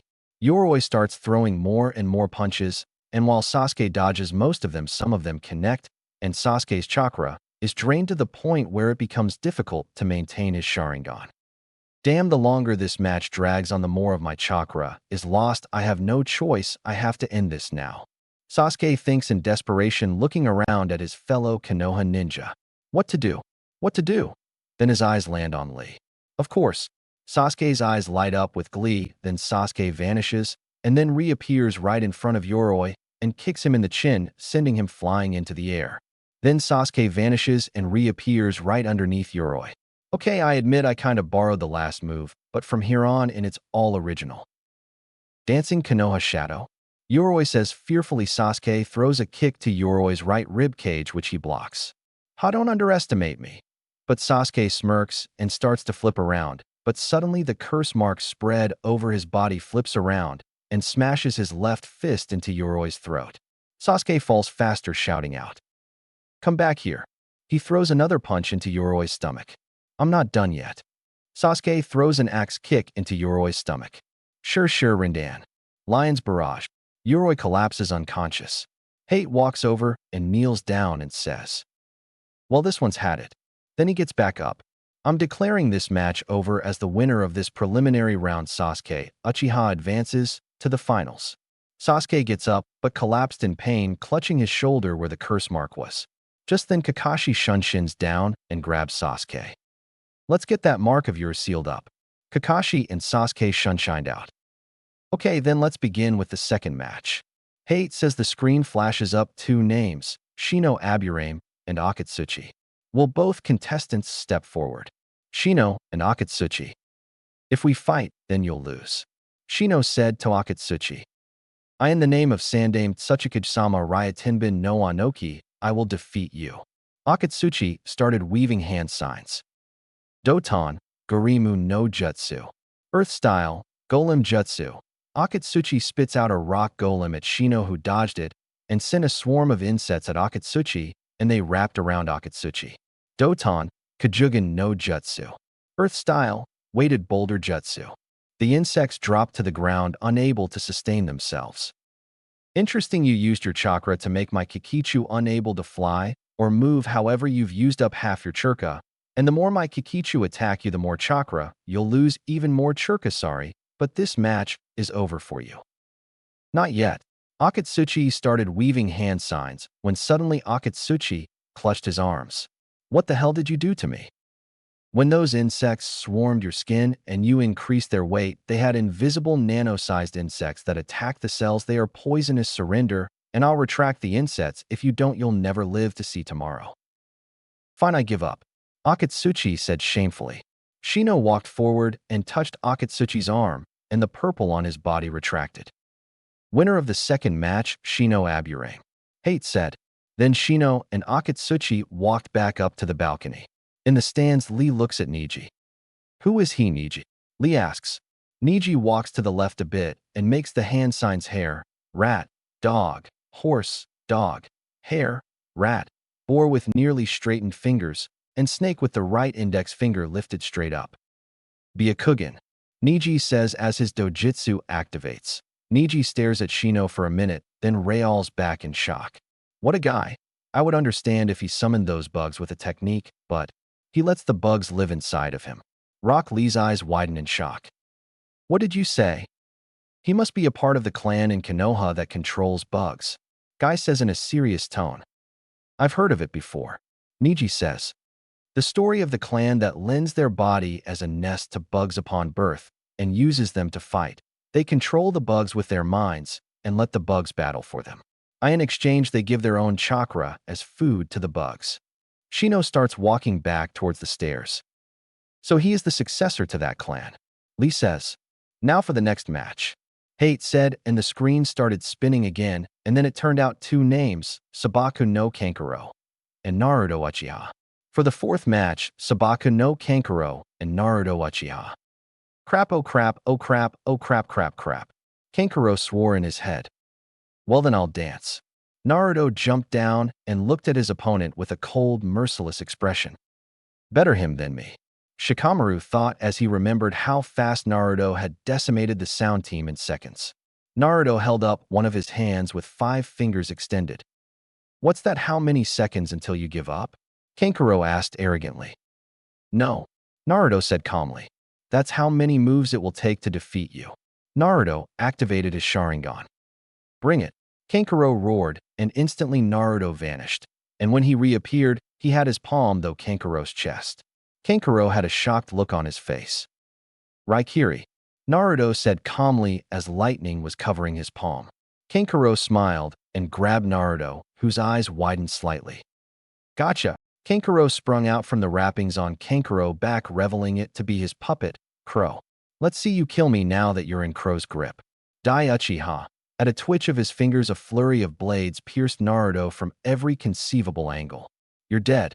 Just then the sound of lightning caught Kankuro's ears, and Naruto turned to wood and wrapped around Kankuro in the wood dragon. Am I? Naruto asked, laughing slightly. Then Naruto walked forward and held the Raikiri right next to Kankuro's heart. How? What you killed was a Mokutan Bunshin used by Hashirama back in the day. It's well made, so well made that only Gigi's and my own visual prowess could tell the difference. But how did you know that I was in the wrappings? When facing the Sharingan, you really ought to hide better, as these eyes see chakra as different colors. When I saw Crow had no chakra, and there was a chakra source on its back, I instantly figured it out. By the way, that's 2 move. It only took 2 moves to kill you. If you don't surrender, I'll plunge this right into your heart. Okay, you win. Winner by forfeit, Naruto Uchiha. Hate said, you can never dance with me now, go rot and reflect on your weakness. Naruto walked back upstairs. Guy looked at Naruto with shock. That's Kakashi's assassination jutsu. Where did you learn it? Guy asked. I copied it off of Kakashi back in Nami. Don't worry, he knows I know it. He gave me permission to use it. He's right, Kakashi said as he reappeared behind Guy. He copied it off me, and in exchange for letting him use it, he taught me a few Katan ninjutsu. That's a dangerous technique to leave in the hands of a Genin Uchiha, or not. Guy scolded. Naruto's no ordinary Genin, he's Madara's grandson. I actually feel honored that the grandson of the legendary Madara Uchiha considers me my original jutsu powerful enough to use. Kakashi, I smiled. It's a very powerful technique, Kakashi-san, but truly the honor is mine that a legendary shinobi, such as yourself, considers me worthy to wield your original jutsu. Think nothing of it, Naruto. With Sakura. Sakura was washing her face and hair to get the dirt out when she sees someone in the mirror. Sakura sneers. You sure are jumpy, Sakura. I know why. I mean, even Sasuke-kun nearly collapsed, and it's probably just because he's so great that's all that happened. Frankly, I don't know what will happen to you if you compete. I think you should give up. Sakura runs her hand through her hair, then she remembered Kin's threat. I won't quit, not ever. Sakura glares at her rival. Sakura walks towards the exit of the bathroom and stops right next to Ino. In fact, I can't want to show off my skills to Sasuke-kun. Sakura walks out smirking.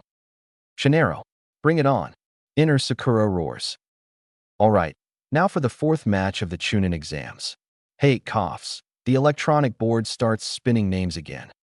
Well, whoever it is, it's going to be one of 2 things, epic or horribly disappointing. Naruto says. For your sake, I hope it's the former. Kurama said that just then the board displays the names Sakura Haruno and Ino Yamanaka. Naruto sighs.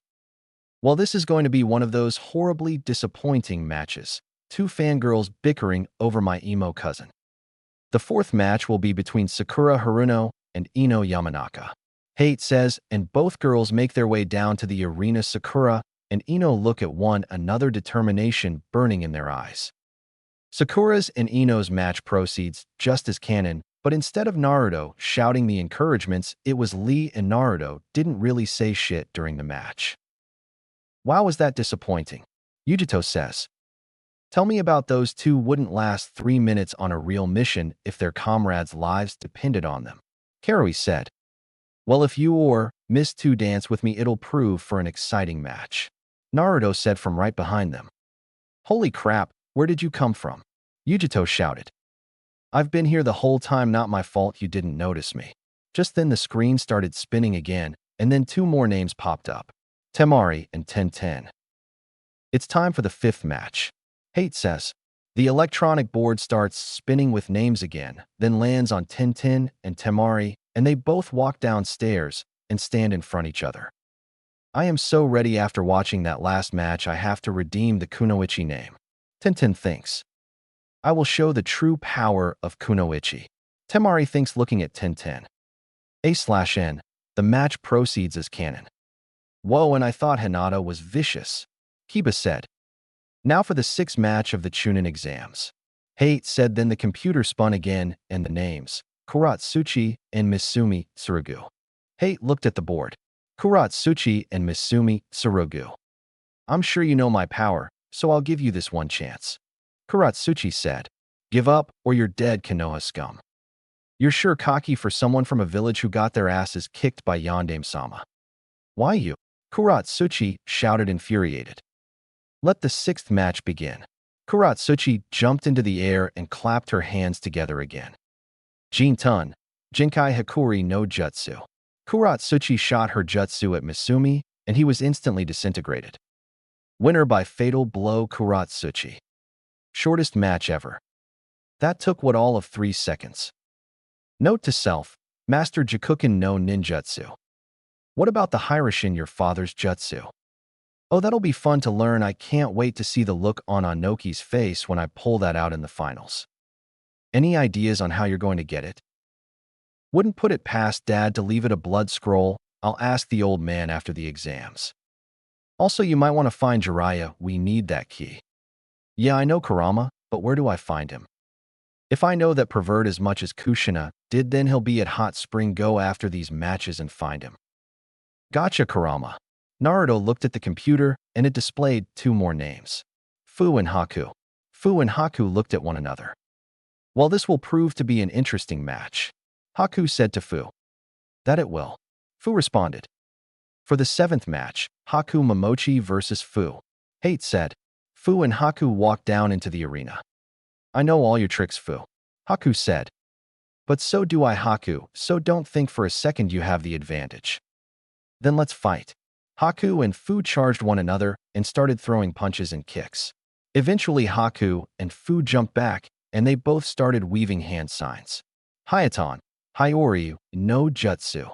Ice Style, Ice Dragon Jutsu. Haku exhaled a huge ice dragon, and Fu responded with her own. Ninpo Futon, no Katon collaboration. Okina Ryu Iki. Fu used Nanabi's chakra to form the wind of the jutsu, while using her own chakra to blast Haku's ice dragon to nothingness. You learned that from Naruto. Hey, I thought that would be fun. Plus, if I'm fighting a Hayaton user like yourself, I thought a powerful Katon ninjutsu would do me some good. Alright, then shall we continue? Yeah. Fu and Haku charged each other, and they continued fighting. Then Fu jumped back and swung her hand in 2 blades of wind, which knocked Haku backwards. Haku jumped back on her feet. Fu weaved more hand signs, and she started exhaling a small wave of silvery powder. Then she clapped her hands together. Hijitsu, Runpungakure no Jutsu. In a flash of silver light, Haku shielded her eyes, and Fu took the opportunity to stab Haku in the stomach. Sorry, Haku, but I win. You really think so? Haku dissolved into ice. Haku's mirrors dissolved. You know, Haku, having a ninjutsu fight with a Jinchuriki is considered suicide. Haku's eyes widened in shock. But you and I are good friends, so why don't we call this a draw? Fair enough. Fu and Haku looked at Hate. I surrender. Fu and Haku said simultaneously. By double forfeit, no one advances through the 7th round. Hate said. Fu and Haku walked upstairs, and Naruto walks over to them and smiles. You both fought well, Haku, Fu. Naruto say. Thanks, Nisan. Fu said, smiling back at him. Yeah, thanks, Naruto. Haku said, smiling. Just then the computer started spinning with names again, and then it landed on Kiba Inuzuka and Yujito Ni. For the 8th match, Yujito Ni versus Kiba Inuzuka. Hate said, "Alright, time to show the power of the Inuzuka clan." Kiba said as he and Akamaru jumped down, and Yujito followed suit and landed on her feet gracefully. "You're funny, kid, but don't you find this a little ironic?" Yujito said as she smiled. "What, just because you smell like cats doesn't mean you are one?" "Well, I'll let you figure it out." Yujito charged Kiba, her nails extending as she hacked, and slashed at Kiba, who dodged the strikes, but a few grazed him. Kiba jumped back and made a hand sign. Ninpo, Shikyaku no Jutsu. Ninja Art, Four Legs Jutsu. Kiba got on all fours and charged Yujito, slashing at her, but Yujito dodged the attacks with ease, and then Akamaru came spiraling in. Arf! Akamaru barked, but Yujito bent her spin at a 90-degree angle to dodge the strike. How can a human move like that? Kiba thought, shocked as he continued his attacks, but Yujito dodged by bending and twisting at angles not possible for anyone. "Let me guess, Matatabi?" Naruto asked his partner. "Matatabi," Kurama responded. Then this time the cat preys on the dog. "How do you bend like that?" Kiba shouted. "I'm a cat at heart," Yujito said cryptically. "Let's go, Akamaru." Kiba threw smoke bombs at Yujito. "Gitsuga." "Enough." Yujito jumped into the air and weaved hand signs. "Nezumi Ketama." Mouse hairball. The blue fireball shot from Yujito's mouth and exploded in Kiba and Akamaru's faces, which sent them flying back, and they both collapsed as they hit the wall, unconscious. "Winner by knockout, Yujito Ni." Hate said. Yujito smiled at Kiba. "He's strong. I hope we can have a rematch one day." "Someone falling in love?" Matatabi asked, smiling. "No," Yujito said evenly. "Though that Naruto kid's cute, but I don't think it would work between us." "Yeah, Kurama's a stubborn one. Besides, not even I could help you in the sack with him." "Matatabi," Yujito whined. "I know, I'm just teasing you." Matatabi then cut off the connection to her host as the computer started spinning out names again, and after a few seconds it landed on Neji and Hinata. Naruto saw Hinata look at her cousin, who eyed her with deep loathing. "Oh boy, this won't end well," Naruto said to Kurama. "I've never seen such loathing, not since the elder days," Kurama responded. Naruto placed his hand on Hinata's shoulder. "Do you best, Hinata-chan. Know that I am behind you all the way." "Thank you, Naruto-kun," Hinata said as she smiled. Then she jumped down and faced her cousin. Well, I never thought I'd have to fight you, Hinata-sama," Neji said. "I suggest you forfeit. You can't hope to defeat me." "Is that right?" Hinata smiled. "I care for you, Neji and Isan, but don't think for a second that I'll go easy on you." Hinata dropped into a Jukin stance, and Neji did the same. "Now let the 8th match begin," Hate said, and instantly Hinata and Neji charged each other, blasting each other with chakra, striking at each other's chakra points. This went on for several minutes until Hinata smiled and channeled a large amount of chakra into her hands. "Behold my ultimate Jukin technique, Juho, Sashiken. Gentle step, twin lion fists." "When did you learn that?" Neji asked, then he scoffed. "Never mind, a failure is still a failure." Neji dashed forward and quickly shut the chakra points in Hinata's arms. "Too bad for you, Hinata-sama, but I don't care how powerful that technique is, it seems you need chakra to use it." "That's a downside, but irrelevant." Hinata vanished in a poof of smoke. Then she jumped out of the ground, the Juho Sashiken covering her hands, and she struck most of the points in Neji's legs. "How?" "Naruto-kun taught me the Kage Bunshin. I thought I'd used it to catch you off guard, and it worked." "Well done, Hinata-chan. Shadow clones or not, I won't lose, because fate has declared me the winner." Hinata and Neji charge again, strike after strike they threw at each other. Eventually Neji grabbed Hinata's arm and rolled up her sleeve. "It's futile, Hinata-sama. From the beginning, I've been targeting your tenketsus from the beginning." "What are the tenketsu?" Ino asked. "There are points along the chakra network, and each are only about the size of the head of a pin." Kakashi responds, lifting his headband, revealing his Sharingan. Hitting one directly can affect chakra flow, either halting it or increasing it based how the attacker hits the point. Theoretically, a use of Jukin can control the enemy's chakra flow, but these chakra points are undetectable to even my Sharingan. But not to the Byakugan, Naruto said. Just then Neji struck the point in Hinata's lungs. I told you, Hinata-sama, that you can't beat me. Don't listen to him, Hinata-chan, Naruto shouted. Kick his ass. I don't give up, on my word, because that's my Nindo, Hinata said as she struggled to her feet. Die, Neji roared as he charged Hinata, fury in his heart. Don't fuck with me, Naruto shouted, channeling chakra into his hand, slamming it to the ground. Uchiha Kenjin. Uchiha Flam Formation. A red flaming shot up around Hinata, and Neji, unable to stop his attack, slammed his palm into the barrier and it burned his hand. Hot, hot, hot, hot. Winner by interference, Neji Hyuga. Hate said. Naruto jumped down and dispelled the barrier. Naruto scanned Hinata over with his Sharingan when she started coughing up blood and clutching her heart. She's going into the cardiac arrest. Medics, Naruto shouted, and instantly the medic team rushed in and grabbed Hinata and rushed her to the hospital room. Neji turned to Naruto, smiling. You certainly share an attachment to Hinata-sama, but seeing as you are both failures it makes sense, so why don't we dash? Naruto instantly cut him off by blasting him with so much ki. Neji watched as he was ripped apart by Kurama over and over again. If I ever meet you in battle, I'll kill you. Naruto channeled Kurama's chakra, deepening his teeth, sharpening to fangs. You're a failure and always will be. Could a failure do this? Naruto activated his Mangekyo. Sukadash. Naruto was cut off by Sarutobi grabbing him and covering his eyes. Naruto, don't do that. If you do, I will disqualify you, Sarutobi said in Naruto's ear.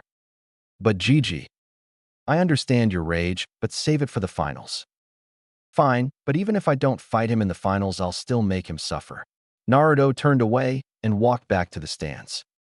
How absolutely terrifying. Naruto was channeling so much ki, even I saw the moment of my death. Could this be the work of the Kyuubi? Kid, I know you're pissed, but being angry won't help, Kurama said. I know, Kurama, but I want to kill him. I know how you feel, kid. I mean, I'd do the same thing if this happened to Kami-chan. Wait, Kami-chan, you're in love, the deity of life itself. Yeah, I am. She visits me sometimes, but you never know because I cut you off from my body and during those visits so you don't explode. So if I get the key, she won't be able to visit you anymore? No, she will, but I'm actually able to separate my body from my chakra, and I'd be able to visit her sometimes, but we need the key to do that. I'm working on it. The next match of the Chunin exams will now begin. The electronic board starts spinning and pops out two names, Rock Lee and Gaara of the Desert. YSH. Lee shouts out, I am not last now, I will show of my springtime of youth. Lee, I want you to hear these wise words of wisdom from your mentor. Guy says, leaning in. No one has noticed it yet, but there is something weird about that gourd that he carries. He has just noticed this. I mean, everyone saw this, and anyone who can sense chakra can detect something is amiss with his chakra. Kurama face palms.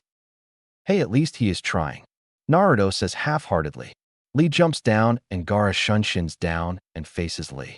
Kankuro walks over to Naruto from the other side of the arena. How come you're all by yourself and not with your buds? Kankuro asks. Says the puppet user, who left his buds to be over here. Naruto responds, Kankuro deadpans for a split second. Well, he got me there. Kankuro thinks. I'm curious about that, Neji. Something about his match suggests he was holding back.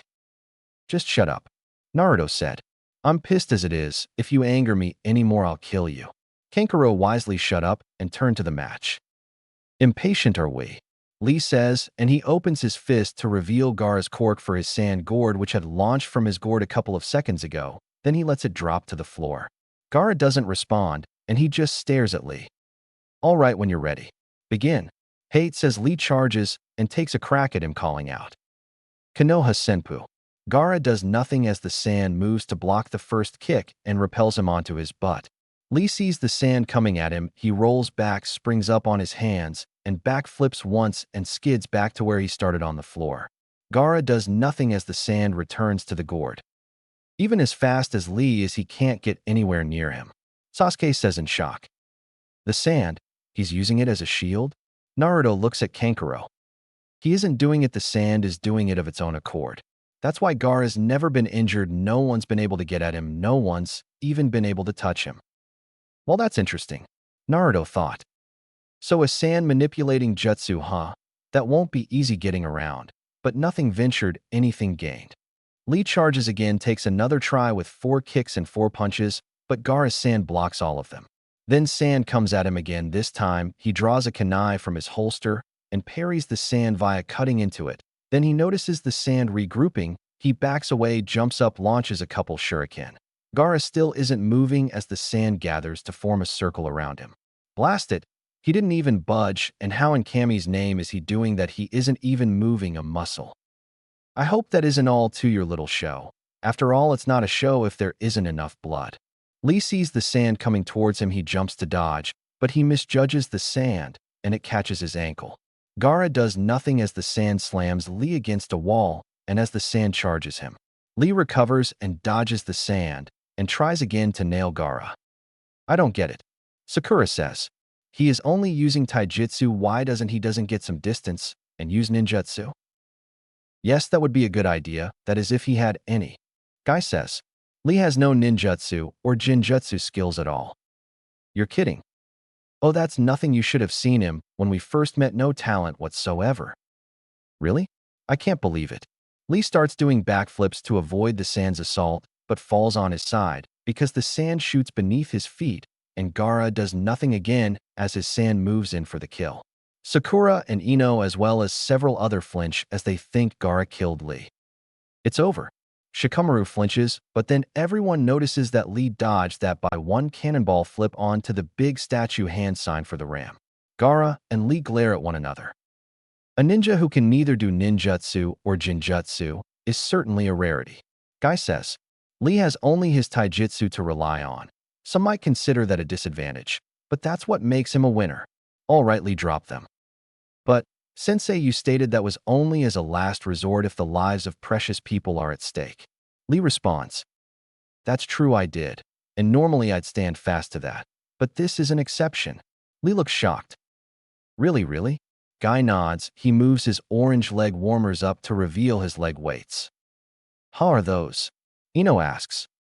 How old-fashioned? Shikamaru says. Leg weights. Basic training equipment.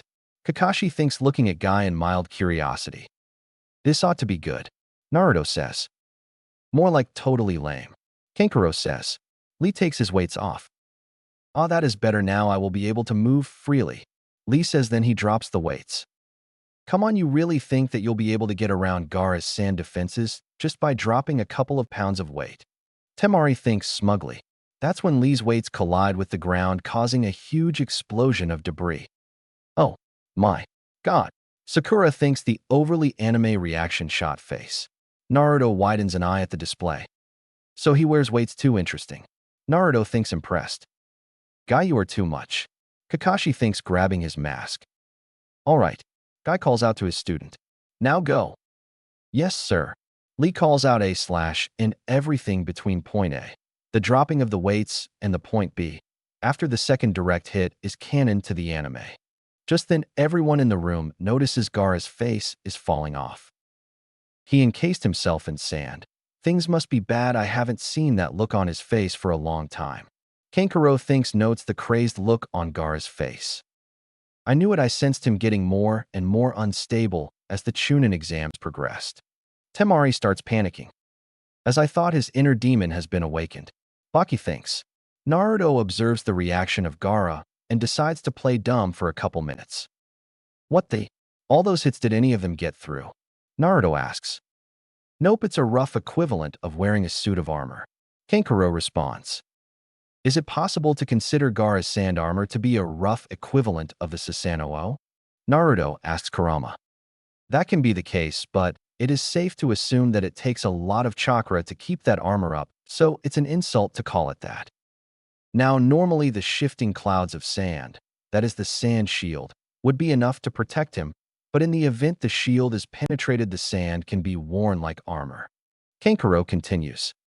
And just when things were looking up for Lee, Naruto notes sadly. That's proof that Gaara is feeling the pressure he would never have resorted to the armor otherwise. Temari thinks, then looks at Lee. This Lee is good, no doubt about it. But that's not the same as winning. It may not be as easy as we thought, but the outcome's a given. Gaara can't lose. With Lee and Gaara. Well, is that all? Gaara asks. Not good. Even with my high speed, those sand-themed defenses are nearly impossible to bypass. My best chance now is to get him airborne and away from the sand and pummel him from above with the Omote wrench. Primary Lotus. Lee thinks, and his eye twinkles. Then he glances at Guy, who nods, and Lee undoes his arm bandages to the point they were at his knees. Get ready. Lee employs his high speed and runs around Gaara multiple times in a clockwise circle. That's right, Lee, good work. That flimsy Suna notate won't protect him from your high-speed Omote wrench. Guy thinks. What are you waiting for? Very well, you asked for it. Lee drops and lands a kick to Gaara's chin. He doesn't go high due to the weight of the gourd. He's not floating.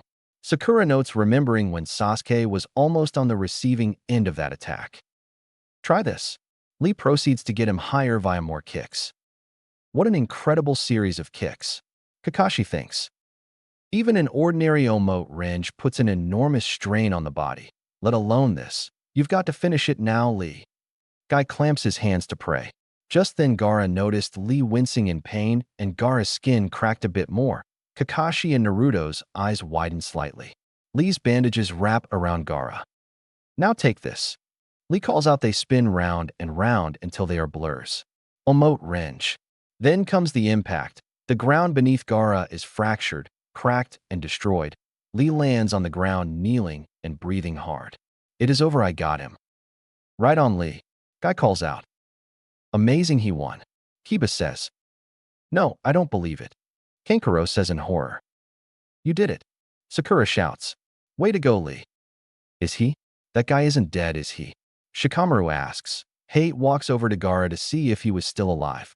Just then the Gaara's skin starts collapsing into his head and Gaara starts to dissolve into sand. Lee looks in shock as Gaara decomposes. What? Lo asks. What the? Sakura calls out. Then Gaara turns to sand. An empty shell. Sakura calls. But how and did he do it? Guy asks. It was when you closed your eyes to pray. Kakashi responds. At that moment Lee closed his eyes too. Because of the pain, that's when he did it. No, that was too easy, and if Gaara's anything like his old man. Naruto shakes his head, then he notices Gaara's sand substitution. Yep, too easy. With Lee and Gaara. Lee notices Gaara collapsing in on himself, partial bugs-eyed. What? Gaara reforms behind Lee, laughing evilly with an evil look on his face. Gaara unleash wave after wave of sand-style attacks, while Lee is barely scraping by with dodging, blocking his attack. Flashback. Guy remembers when he first laid eyes on Lee when he was in the academy. With Lee and Gaara. Gaara unleashes an attack which hits him like a punch to an already injured leg. But you didn't quit, you kept practicing. Guy thinks. Flashback. Memory of Guy observing Lee train like the wind. Back to reality. You train like there was no tomorrow until. Flashback. Memory of Guy when he was getting acquainted with his new Genin team and hearing Lee's goal and Niji snickering at what he said as he reminds him of Naruto's attitude toward training. Back to reality. With Lee and Gaara. Lee, having recovered enough to able to move without the pain from ripping through him, is running around dodging Gaara's sand attacks. Why doesn't Lee give up? It's just rotten luck that Gaara was this guy's matchup. He should quit while he still can breathe. Kankuro says. Lee, Niji thinks, looking at him. Flashback. Niji beating the stuffing out Lee via gentle fist, but partially curious why Lee is so stubborn to keep fighting despite him getting knocked on his, but so many times ending with the words of the following nature. Try as many times as you like, but you can't beat me because you are a failure. Back to reality. Whether what Niji and Tenten had said to you that day was true or not, you refused to listen and you never gave up. Guy thinks. With Lee and Gaara. Gaara nails Lee with a sand attack that knocks him on Lee's stomach as he looks as menacing as ever, taking some joy in toying with him. Lee quickly gets up with his hand shaped as Bear Claw's forearms crossed, blocking his face minus his eyes, still partially reeling from the primary emote range, aftershock still apparent by his light-paced panting. Gaara starts laughing evilly. A lot of good that'll do ya, Gaara says. Back upstairs. Poor kid, Gaara will just continue to toy with him till he begs for mercy. Kankuro says. Well, my friend from Suna, your buddy is going to be in for a long match. That's mainly because Lee literally doesn't know how to give up. Guy responds. With Lee and Gaara. Gaara launched one attack as knocks him on his stomach, and another attack with an identical effect to a punch to an already injured leg, equaling screaming in pain. Back upstairs. Lee will press on long after a point where someone else would have given up. Flashback. Guy's memory of Lee making a mistake during his training regiment and chatting with him, telling that it is true about him being different, no talent for ninjutsu or jinjutsu, and his taijutsu needs refinement.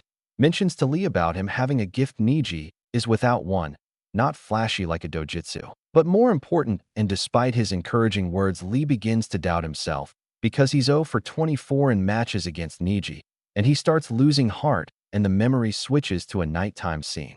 On the rock after Guy says, "You're right, all the effort is pointless unless you believe in yourself." And after sharing a couple fact about his past with Lee, and gives Lee new resolve towards his goal of becoming a splendid ninja that can only use taijutsu. With Lee and Gaara. Lee pants forearms crossed, blocking position, notices Guy smiling at him. Guy-sensei, thank you. Lee thinks and smiles and gets into his signature stance. Gaara, in suspicion, launches an attack. Lee dodges it at the high speeds he was using before. Back upstairs. Naruto smiles. Looks like Lee got his second wind, wouldn't you agree? Naruto says to Kurama. Kid's got guts, I'll give him that. Kurama says. However, he's gone off the deep end. Shikaku is the weakest of us all, but he is beyond human measurements. With Lee and Gaara. Lee stands at his ready position. I'll make you proud, sensei, by simply doing the following: follow my path to end, forge ahead, and be the ninja I know I can be. Lee thinks in determination. Lee's smiling, he's running for his life, but he is still smiling. Sakura says, confused. Yes, but now it's Gaara's turn to run. Guy responds. What? Sakura looks at Guy. The Konoha village lotus blooms twice. Guy smiles. I've heard that somewhere before. Lee told me that. No, Guy, you didn't. Kakashi says in fear. Yes, Kakashi, I did. Guy responds. So that Jinnin, that boy, is able to open the 8 inner gates and use the Yura Range? Hidden Lotus. Yura Range. Niji thinks, confused. That's correct. Well, if that isn't the most. Kakashi growled, then sighed. All right, so how many gates is he able to open now? 5 gates. Okay, what are these 8 inner gates you're talking about, and the Yura Range? The 8 gates are like valves or chakra limiters that must be opened if one is to release the Yura Range. I'm still not following. Kakashi lifts his headband, revealing his Sharingan. There are gates along the chakra network located at those points where the chakra is most heavily concentrated. Starting at the head, they are Kaimon, Gate of Opening; Hyumon, the Gate of Rest; Simon, Gate of Life; Simon, Gate of Pain; Tomon, Gate of Limit; Kaimon, Gate of View; Kaiman, Gate of Wonder; and Shimon, Gate of Death. These are what are known as the 8 inner gates. Their purpose is to limit the flow of chakra throughout the body, but the Omote Range puts tremendous strain on these limiters, eventually forcing the gates open. This releases the restraints on the chakra, the result being that a person's strength can be increased tenfold or more. Kakashi explains. The primary Omote Range opens only the first gate, Kaimon, releasing the brain's restraints on the muscles, allowing a person to bring forth its body's strength to its fullest. You've seen the results. And the Yura Range? Sakura asks. At the second gate, Hyumon, one's strength is increased farther, and at the third gate, Simon, one enters the Yura Range. Wait a minute, just the primary Omote Range nearly destroyed Lee. He could barely move. What's going to happen to him if he takes it farther? Exactly, Kakashi responds. By opening all 8 gates, you could obtain power beyond even the Hokages. The only drawback is... Kakashi pauses for dramatic effect. You die? Sakura's eyes widen in fear. I don't know what this boy means to you, but I shouldn't have to tell you that we never bring our personal feelings into this. I wouldn't have thought you were capable of this. You have no right. You know nothing about him. Nothing at all. That boy has something important, and he's determined to prove it even at the cost of his life. And I am determined to help him not for his sake, but because that is a goal worth reaching. Flashback. Memory of Guy and Lee before Guy teaches him the Euro Range, and the memory ends at. You can only use this technique under one very strict condition, and that condition is. End of flashback. With Lee and Gaara. And that condition is. Lee thinks as his fingers curled and arms crossed. Gaara notices a change in Lee. I don't know what you're up to, but this match is over for you. I couldn't agree more, because this match is over one way or another. Lee responds. Neji, Sasuke, and Naruto. Gaara notices the change increasing, but is clueless as per how to handle it. I refuse to be the one to lose here. I ask you guys, Sensei, please let this work. It is now or never. He starts radiating chakra, and the rushing blood starts turning his visible skin red. Lee slash with Guy in his thought voice. Both Lee and Guy's are used to protect and maintain one's own ninja way. Then Lee roars out. The third gate, Simon open.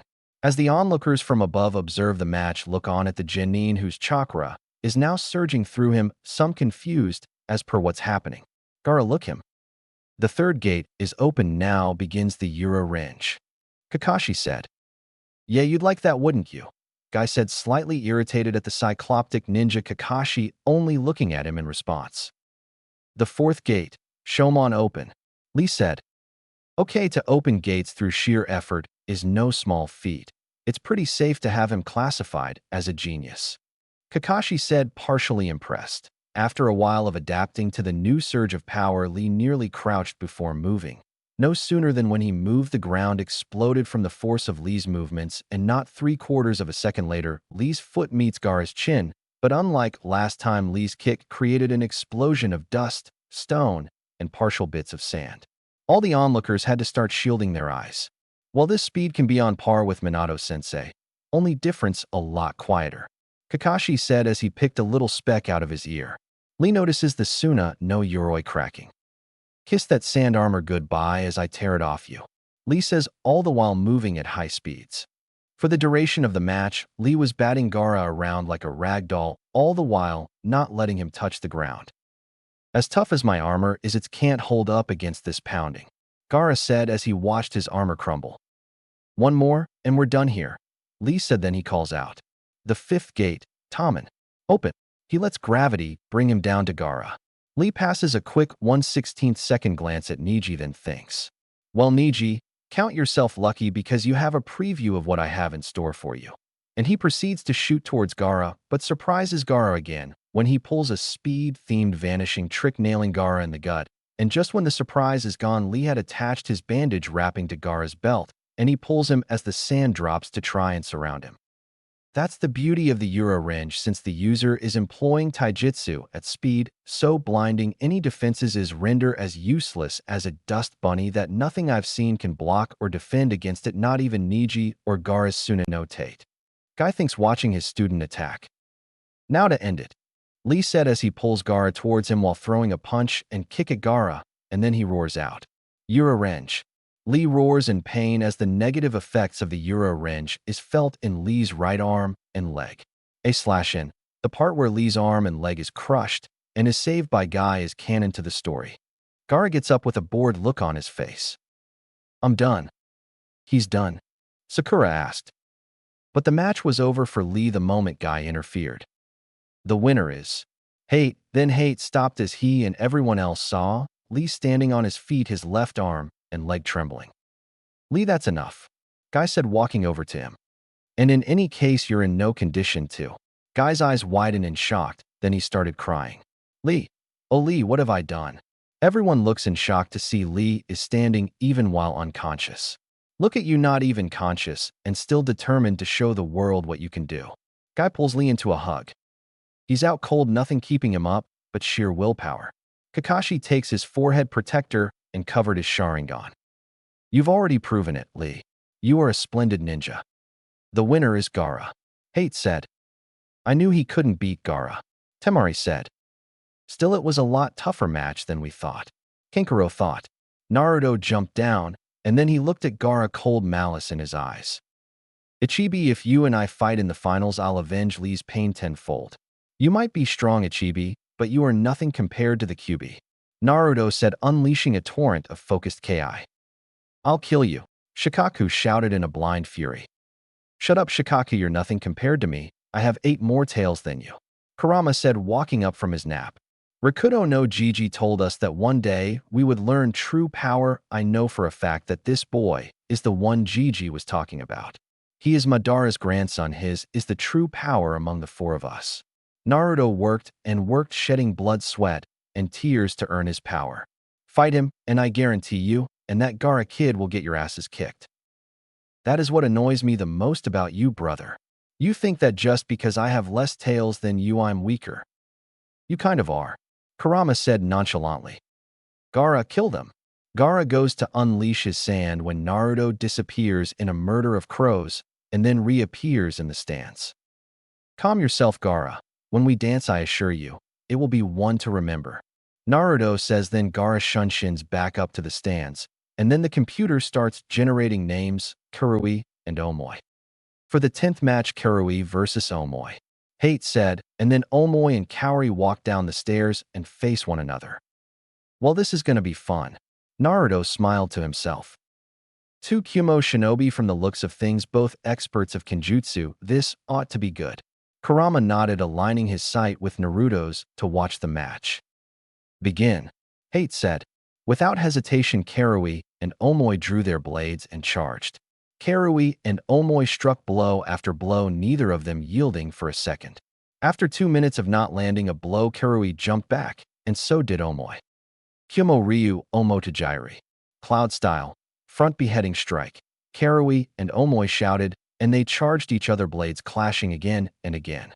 Then Omoi back up and cried out to most of Konoha's shock.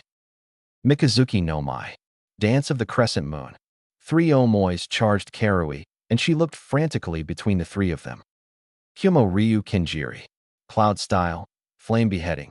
Karui swung around her blade around, burning the Omoi that were surrounding her. The Omoi on the left disappeared in log. Kumo Ryu Damashijiri. Cloud style, deception beheading. Shit. Karui blocked the blade only for Omoi to appear behind her and hold the blade up to her throat. I win, Karui. Ugh, fine. I give up, Karui shouted. Winner, Omoi of Kumo. Hate said. You need to learn to think things through, Omoi said as he smiled and sheathed his blade. But if you did, then you might kill me, and then that would start a civil war, as some would call for your execution, while others wouldn't, and then… Karui cut him off by slamming her foot into Omoi's balls. What? Omoi asked in a high-pitched voice. To shut you up. Omoi limped back to the stands while Karui jumped back up to the stands. Now for the final match, Han and Choji Akimichi. Hate said, and then Han and Choji walked down and faced each other. Begin. Choji makes some hand signs and shouted out. Baiken no Jutsu. Expansion Jutsu. Choji expanded to twice his size, and then he rolled up into a ball. Nakuden Sunsha. Human boulder. Choji shot towards Han, who channeled chakra into his armor, and it exploded in a cloud of steam. Fungo Kyaku. Eruption kick. Han roared, and the steam coming from his back shot him towards Choji, and the force of the explosion of steam and Han's physical prowess sent Choji blasting backward, and he collided with the wall. When the dust cleared, Choji's jutsu were dispelled, and Choji had swills in his eyes. Winner by knockout, Han. Whoa, that Gobi's strong, Yujito thought. Kokuo was always strong, but this is ridiculous, Matatabi responded. She's got nothing on me, Kurama said. Will you shut up, Kurama, and let me enjoy my pup's victory? Kokuo complained. Yeah, Kurama. Give Kokuo some form of praise. You might be the oldest of us all, but that doesn't give you the right to be a dick about it, Chome said, scolding. Fine. Nice work, Kokuo. You've trained your Jinchuriki well, Kurama said, rolling his eyes. Play nice, Kurama, Naruto said. Oh, shut up. Does Naruto need to subjugate a bitch? You do, and I'll cut you off from all of my chakra for a month, Kurama shouted. Lighten up, Kurama. I was only joking. Will all the finalists come down the floor? Hayate's voice called Naruto out of his argument with Kurama. Neji, Naruto, Gaara, Sasuke, Kuratsuchi, Han, Temari, Shino, Shikamu, Yujito, and Omoi walked down and faced Hate. Hate pulled out a small box, placed 11 slips of paper, and then he shook up the box and handed it to finalists. Pick a number. That number will determine who you face in the finals. Naruto walked forward and rummaged in the box and pulled out a slip of paper. I got 1, fitting. Naruto says. I got 3. Gaara says, bored. I got 6. Shino says. I got 2. Neji says. Naruto's eyes widen in glee and starts laughing like a maniac. Imagine Alucard's laugh after he killed Rip Van Winkle, and Neji started sweating bullets at Naruto's reaction. This is a drag, but I got 7. Shikamaru says. I got 4. Sasuke says. I got 5. Kuratsuchi says. I got 8. Temari said. I got 9. Omoi said. I got 10. Han said. I've got 11. Yujito said. Okay, the matchups will be Naruto Uzumaki versus Neji Hyuga, Sasuke Uchiha versus Sabaka no Gaara, Shino Aburame versus Kuratsuchi, and Omoi versus Han and Yujito will fight the winner of Han and Omoi's fight. Hate says. And then the Jounin sensei and Sarutobi walk down into the arena, and Sarutobi steps forward. Congratulations to the winning Genin. Now we will meet in a month's time for the finals. Sarutobi said. Why a month? Naruto asks. To gain new abilities as well as wait for the daimyo and other important clientele to arrive. Everyone started walking out, but as Naruto started walking, Sarutobi placed a hand on his shoulder. Naruto, I know you're upset, but I don't want you killing anyone, please. Upset doesn't really scratch the surface, believe me. When Neji and I fight, it'll make the ass whoopings. I'm sure you have your Genin team look like a spanking. I'm going to tear down everything he believes in. I will break him. And then when he's lost everything he believed in, then I will kill him. Or I might not. The thought of Neji losing everything he believed in and having to live with that hollowness sounds a lot more exciting and more of a fitting punishment. Speaking of my Genin team, Jiraiya is in town. I'm sure you'll want to pay him a visit, and when you do, he'll be by the hot springs. Oh, and that reminds me, can I have my dad's Hiraishin scrolls? I'm sure he left them in your possession. Yes, sure, come with me to my office. Sarutobi and Naruto walked towards his office, and when they walked in, Sarutobi looked at his secretary. Send messages to the Tsuchikage, Raikage, and Kazekage informing them that some of their Genin made it to the finals. Yes, Hokage-sama. The secretary responds, and she starts writing up the letters as Naruto follows Sarutobi into the office. Umbu, leave us. Sarutobi says. Yes, sir. Came 3 replies to his command, and 3 Umbu left the room. Now why don't I? Sarutobi starts reaching for the vault hidden behind Minato's face when Naruto dashed forward and grabbed at the bookcase. You think you can hide from me? Naruto asked. Of course you can't. My Sharingan can see you. Hokage-sama gave you an order, but of course you don't listen to him, do you? You only obey Danzo, don't you? You won't get a word out of me, demon brat, came a choked reply. Oh, but I will. Tsukuyami. Moon Reader. Tsukuyami World. The Naumbu was strapped to a cross in a reverse-colored world, while Naruto stood before the man, a sword in his hand. For the next 72 hours I will stab you over and over, Naruto said as he thrust the sword into the root Umbu's gut. The root Umbu cried out in pain as pain wrenched in his gut as the swords pierced him over and over. This isn't real, he screamed at him. Don't think it's merely an illusion.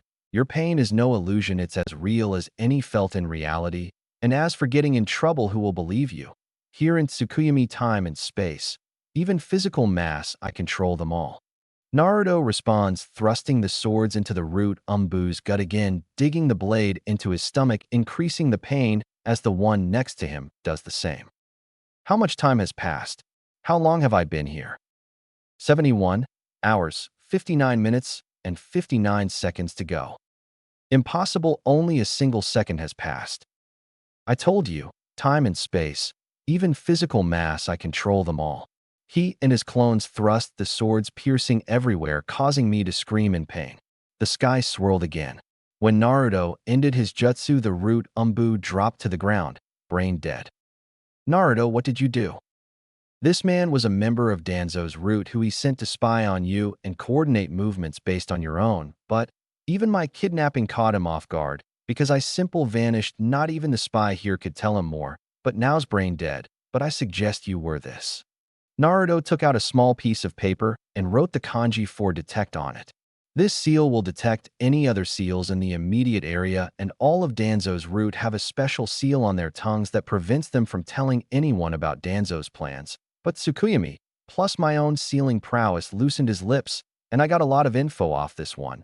But now you'll be able to detect Danzo's root no matter how well they hide. Thank you, Naruto. You kill a spy that could have been detrimental to our counter-invasion plan. All in a day's work, Hokage-sama. Naruto bowed, then handed Sarutobi the tag, and he applied it to the back of his neck. Instantly, Sarutobi felt the presence of 3 seals, but he was calm. Now for your inheritance. Sarutobi opened Minato's portrait and pulled out a scroll with the words Kiroi Senko. Then he pulled out another scroll with the words Aki no Shini. Ka-san, Tu-san, Naruto said sadly as he held the scrolls in his hands. I know it's sad, Naruto, but they died heroes. I know, Gigi. I'm gonna go find Jiraiya, and he's gonna help me train in the Hiroshin. Sarutobi laughed. Good luck getting him to do that. No, even Jiraiya could master that technique, but I could send you the Gunma squad, and they can help you. Wait, there are others who know my father's jutsu. Yes, but it takes all 3 of them to preform it, but I'm sure given enough practice and time. I know, but I want to have it mastered by the finals. Sarutobi looked at Naruto shocked. Well, if you can do that, I'll hand you the hat right after your match. Sarutobi said. I'll hold you to that, Gigi. Naruto walked out of the office and towards the hot springs.